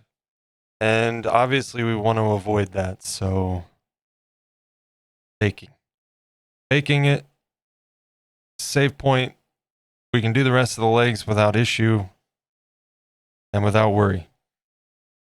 Plus we're at 4 hours on stream today. It's a good productive stream. I'll take it, especially after the last few streams. Haven't exactly been incredibly productive there. And we talked about it briefly at the start of the stream. But just to kind of cover it again, I apologize that the last few streams have been meh at best, just meh. I've talked about it. I don't spend a lot of time talking about this stuff because I don't want to be somebody that defines myself by the things that I deal with. I'm just, there's no reason for that. It's just something I deal with. It's not who I am. It's not what makes me me, is just part of me. But I deal with a severe anxiety disorder, a major depressive disorder, among other things. And in a lot of ways, streaming is a social outlet for me because I don't feel comfortable when I leave my house. I like socializing with people, and I like people. I just don't like how people typically tend to act towards one another. So this is a big social outlet for me. And all of that aside, it's the last week and a half or so has just been, I don't know why my anxiety decided to flare up as bad as it has, because it's kind of a constant in the background. You know, anybody with an anxiety disorder knows this. But sometimes it's hardly noticeable, and other times it's like the driving factor of your day to day, and that sucks. And we've been somewhere kind of in between the last week and a half. And I've been trying to keep it at bay. But that's why ultimately I just needed to take a few days, not touch the sculpt, not stream, and just chill and do whatever. And a lot of the factors, you know, the variables in this sculpture, first animal form, first time using this clay, first time using various processes, that was kind of feeding to it, worrying that people were getting tired of seeing the same thing, among other things that aren't even related to the stream or projects, just life things, right? So, thank you guys for understanding. I not impervious to these things as much as I wish I was sometimes. But the only thing we can really do is recognize that we're human and do our best to work through them and not let it get the best of us. And especially not let it make decisions for us, right? I know this, and even still, I tend to let the anxiety do the talking sometimes when I know full well the source of how I'm feeling and why I'm feeling it and why I shouldn't let it get in the way. But it's an ongoing struggle that you just deal with. And all I can do is my best. So I recognize that some days I just shouldn't stream. But also I recognize that sometimes it's good for me to just, when I feel like I shouldn't, to try to push myself to do it. You know what I'm... Oh no. I heard a tap as of someone gently rapping. Who's that? Who's that rapping at my door? Started streaming for the same reasons? Yeah, we'll come back to it. I appreciate it, Andy. And artwork by Andy coming in with the raid. Thank you so much, man. Welcome in, Raiders. That's a big, long name. Steampunk Hummingbird. Thank you so much for the follow. And artwork by Andy, thank you for the raid, man. How was the stream? What were we working on today? Stevie, good to see you, man. We were actually just chatting a bit, coming to a close here, but I definitely appreciate the raid. And Andy, I hope you had a good stream, sir. And Raiders, I hope you guys enjoyed. Welcome in. Yeah, I'll keep an eye out there. We've been working on this guy. I can't really pick him up too easily right now. But this is a Jerboa, specifically based off of the model from the game Ark Survival Evolved or Ark Survival Ascended, whichever you are familiar with. And made out of cosclay, which is kind of clay you put in the oven for curing. So we can do this guy in processes, and that's where we're kind of at today. He needs to go in the oven before we continue, just to preserve the work that we've done. Everyone look but don't touch. Yeah, exactly. Just prepping a motorcycle helmet, ready for paint next time. Nice, man. Nice. I hope you had a good stream, and I appreciate the raid. Thank you so much, guys. Let me do the thing here. If you're not already doing so, do we got ads? Oh, of course.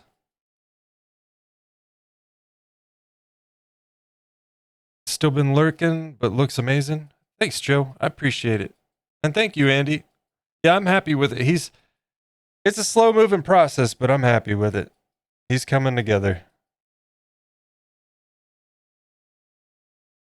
And guys, if you haven't done so already, I know we got an ad, but hopefully some of you do not.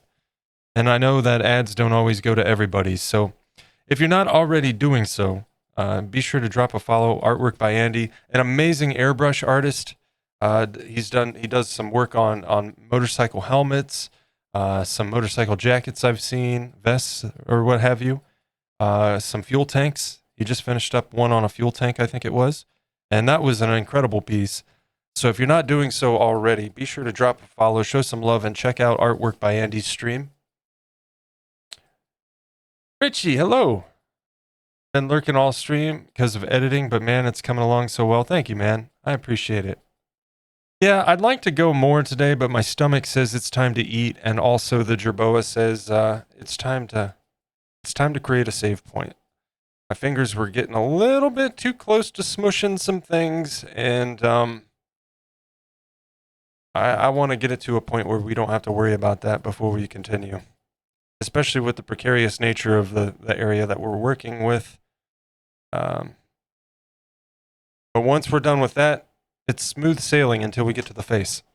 The back's going to be so easy, he says, hoping that it's true. I would call him Eric. Yeah, they're calling him Jebs. That's the name that chat has chosen for the Jerboa. I'm off for food too, so I'm with you. Hey, by all means, if you got things to do and food to eat, Andy, by all means, go ahead. I totally get it if you need to raid and run. And like I said, we were just kind of closing down and winding down things here as it is. So you do resin casting and mold making to reproduce. Steampunk Hummingbird is on my list of things to explore. I have not done it myself, but Andy Mecca here in chat, which I've also wanted to do a shout out for, but let's see if Twitch will actually let me. There it is. Mr. Andy Mecca has done some molding and casting, and kind of helped encourage and pointing me that direction eventually as well. So it's something on my list of things that I would like to do. Some of the projects that I've done thus far, I wouldn't even know where to begin trying to mold and cast. But yeah, in the future for sure. Take care, dude. Catch you soon. Andy, you as well. You as well. I hope you have a great night. Enjoy your dinner. And hopefully I can catch your stream here. It's been a bit busy week, but I missed you yesterday or today or whatever, so.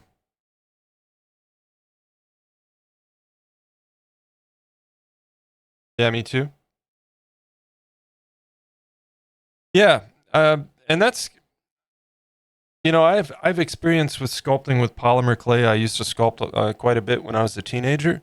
Just kind of fell out of it for some reason. Life, and I was too cool to do that or something. Probably not.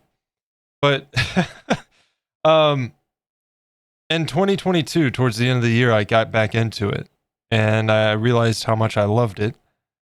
And I went super hard on the YouTube channel, which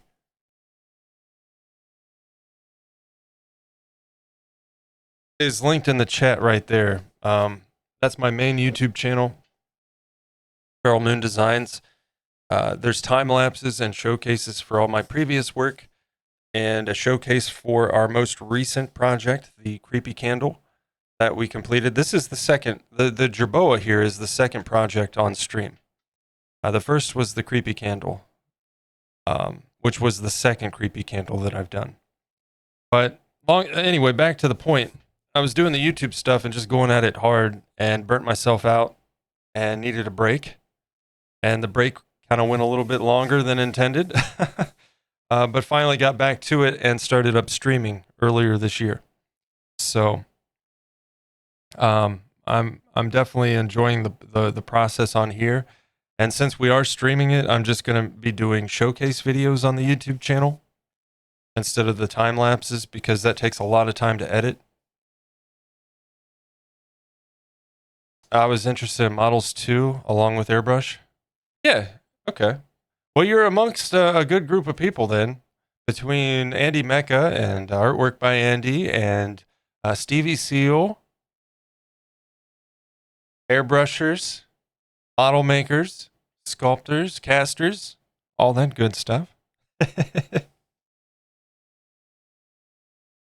but yeah, yeah, we were just kind of talking about, when you guys came in, just kind of talking about some things, and my point being previously is, apologies for lackluster streams on the past couple days. We didn't get a whole lot done, and I know that my frustration was evident. Just kind of one of those things. I let my anxiety and what's the term? I wasn't frustrated with the sculpt, and I'm not intimidated by it. Just not in my comfort zone. I'm out of my comfort zone, and that was kind of feeding into the anxiety. So I apologize, and I hope you guys understand. It's sometimes these things happen. Most of the time, I'm pretty good about it, but sometimes it gets to me. But I appreciate you guys. I really do, because like I said, this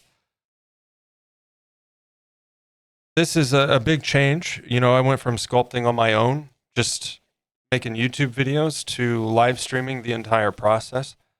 That brings a bit of nerves with the anxiety, of course, and even without anxiety, I'm sure. But it's also the positives outweigh the negatives, because this is a big social outlet for me. I was saying I don't really go do things. When I leave my house, I get back to my house as soon as I possibly can. And every time I leave my house, I'm reaffirmed as to why I do that. But I digress. Point is, this is a good thing for me, and I enjoy sharing this process with all of you guys. I enjoy being able to sit here and hang out and chat with everyone. It means a lot. It really does. And beyond that, this whole thing, even from the YouTube channel, so kind of going back to the point that I meant to make that I didn't make before I made the point that I meant to make. I started the YouTube channel. All of this was an intention to explore new processes like molding and casting. New processes and new techniques with sculpting. I've done soldering before, but we talked about it briefly in the past and today even. one of the things that I want to do that's on my list is to get a soldering iron and start wiring my own LEDs in some of my sculpts.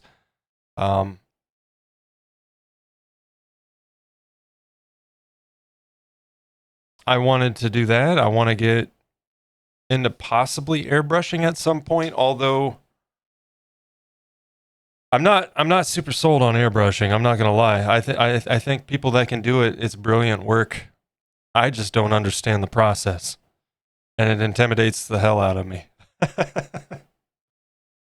I don't consider myself a great painter as it is, so airbrushing kind of scares me. We'll see. We'll see. Maybe one day. I'll just keep watching Andy for now.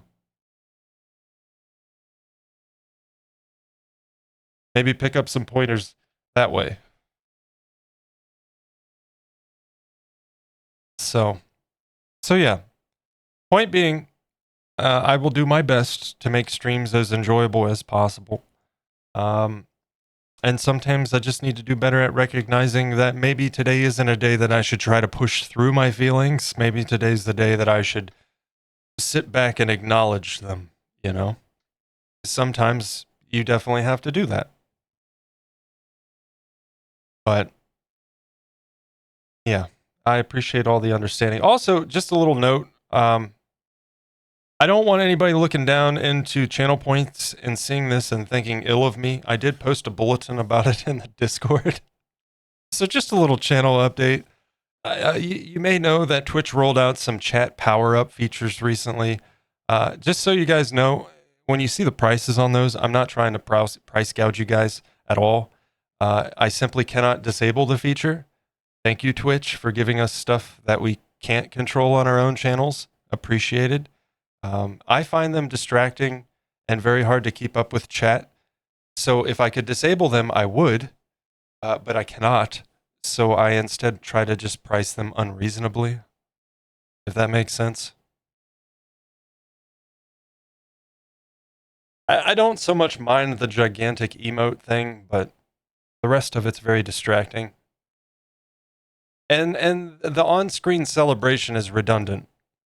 So I don't even know why they did that. But that's me on my soapbox for the day. I just wanted to let you guys know because I don't want it to appear as though I'm. You get the bits for them. I do. All streamers do. It's, you know, when you buy bits, you pay Twitch up front, and then the bits, 100% of the bits that you give to a streamer goes to the streamer.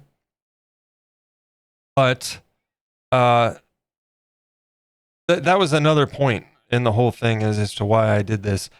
It doesn't work on mobile. You don't see it on mobile. And 90% of the time I'm watching chat on my tablet that's mounted on my desk. And not only that, it doesn't give you notifications for bits. Like if someone was to just cheer bits, there's a notification. There's no notification for those. So if I'm looking at chat on my tablet, it looks the same to me. There's no alert. And then I'm going to, after the fact, see somebody spent bits and feel like a jerk because I didn't thank you for it. And I feel like maybe it's a fun idea. Sure, I can see the appeal, but I think the execution was pretty abysmal and not very well thought out. So, pretend this is a giant emote. Joe, thank you so much for those bits, man. I appreciate it. Not at all necessary, but I certainly appreciate it. That's good. I assumed the streamer didn't get them, but yeah, it's just Twitch being money grubbers. Yeah. It's Stevie. Thank you, man. I appreciate it. Thank you, guys. But you see what I mean? Like, when you guys cheer bits, even if I'm focused on my sculpt, I know, right? But if it's one of those, and I'll just kind of show you. Here's the okay. Here's the gigantify emote thing, right? That's Twitch's slogan. Good ideas poorly executed. But so that's the gigantic emote, but it probably looks exactly the same if you're on mobile or on a tablet. And that's my point. It looks exactly the same as every other emote on my tablet where I'm generally watching chat. So it's just silly stuff, you know?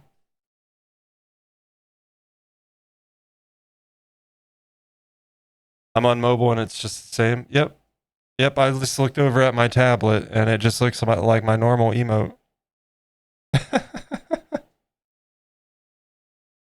It just, you know, they're raising sub prices. Maybe add more value into subscriptions instead of adding more features that maybe some people will use and most people don't want. Maybe do that.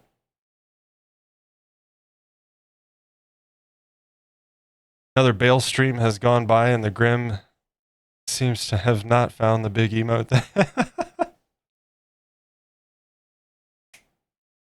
All right. Well, thank you guys for the bits. The hype train just started. Wait, what? Well then. All right. I had no idea about the giant emotes myself. Wait. We're waiting for it. Wait, what are we waiting for?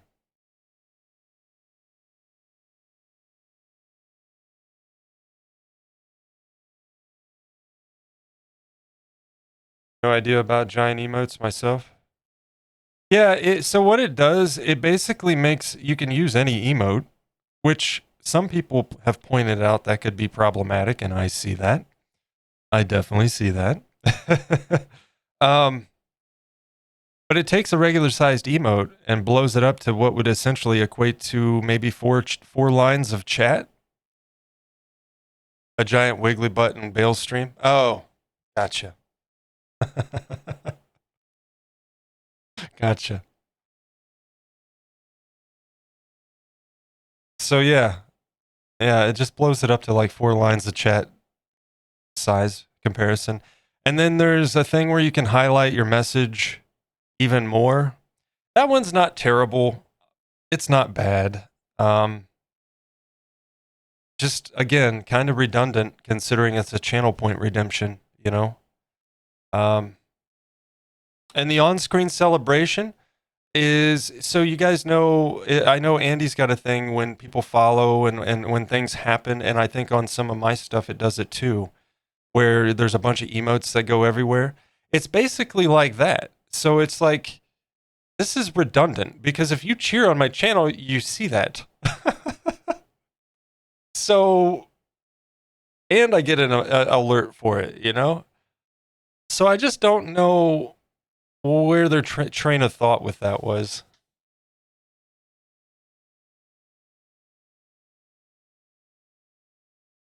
I mean, it's not, that one's not intrusive per se, but it's just, what's the point, I guess? But anyway, I'm going to stop rambling.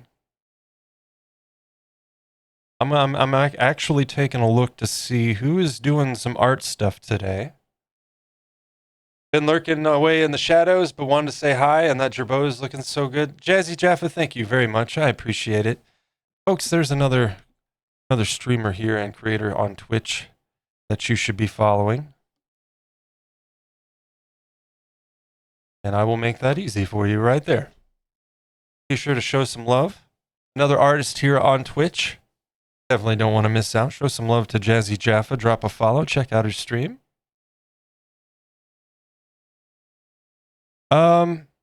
Let's see. We rated Dr. Diggity Dank not long ago. Who else is live? I'll give you guys some options here. Pottery, digital art, or painting. What are we thinking? How are we feeling today?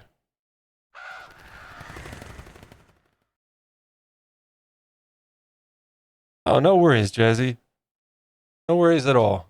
Absolutely deserved. I appreciate you guys hanging out with me today. It was a nice change of pace. And while it doesn't look like much, we got a lot done considering the nature of what we were working with. And it was a very enjoyable stream. So thank you. We've got Tia Diesel is live. What's she painting today? Commercials. Smucker's Uncrustables. I never understood the point of Uncrustables myself. It's peanut butter and jelly.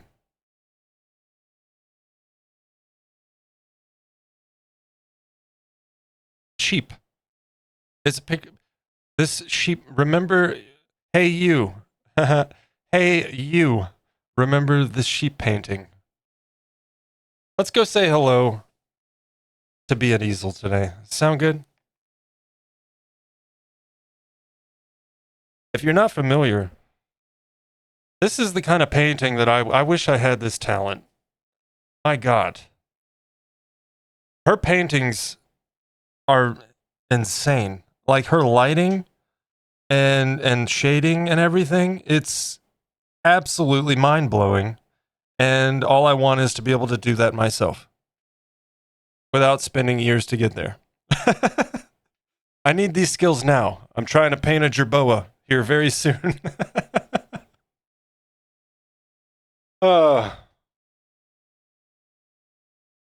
you absolutely do, Stevie. We all have talents in our own areas. You know what I mean? Like, I can sculpt, but I'm not CNOT. You know what I mean? And I can paint to a passable level, but in my opinion, my painting is pretty shit most of the time. You guys just don't see it because I'm better at painting 3D things than I am at 2D things. So haha. Joke's on you guys. I've been fooling you all along. If I tried to paint something 2D on stream, you guys would all leave.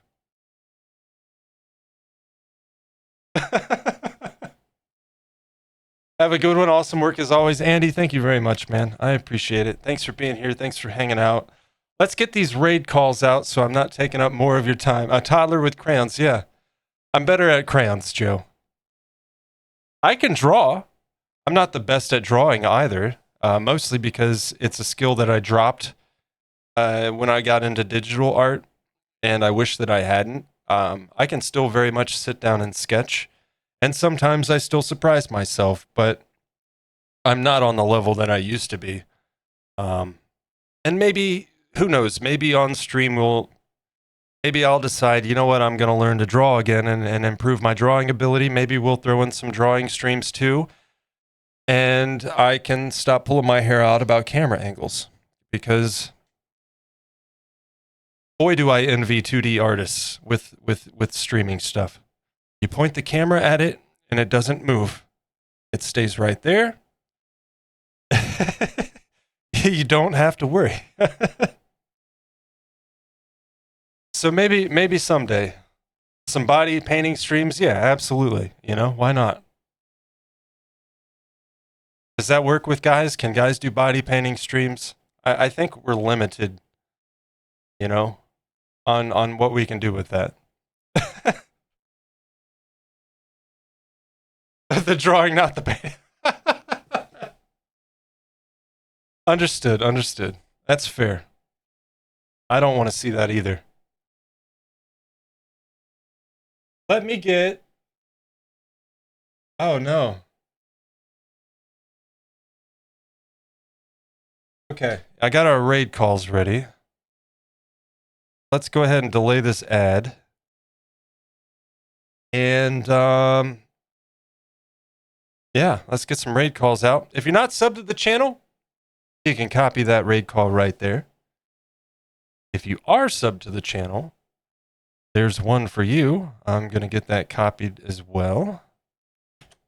Get this done and out of the way. Make sure it's... There we go. And let's hop over over here. Roll those credits. And I've got some thank yous. First and foremost, we're going to have to do these names again, man. I'm going to give it a shot. Carito Caveri, thank you for the follow. I appreciate it. Atum Sakala, thank you so much for the follow. I appreciate it. Artwork by Andy coming in with a raid, and all the raiders that came along, thank you so much for coming. I hope you enjoyed what brief time we had together, but I'll be back on Thursday, probably around 12 p.m. or 11 a.m., 12 noon Eastern time, somewhere in that ballpark, to continue our work on the Jerboa. A big thank you to Designed by Joe and Stevie for those bits. I appreciate you guys. And Steampunk Hummingbird, thank you for the follow. Thank you guys all so much for the support. Rose, you have a great night. Just a different kind of paint. Wait, what did it? I missed something.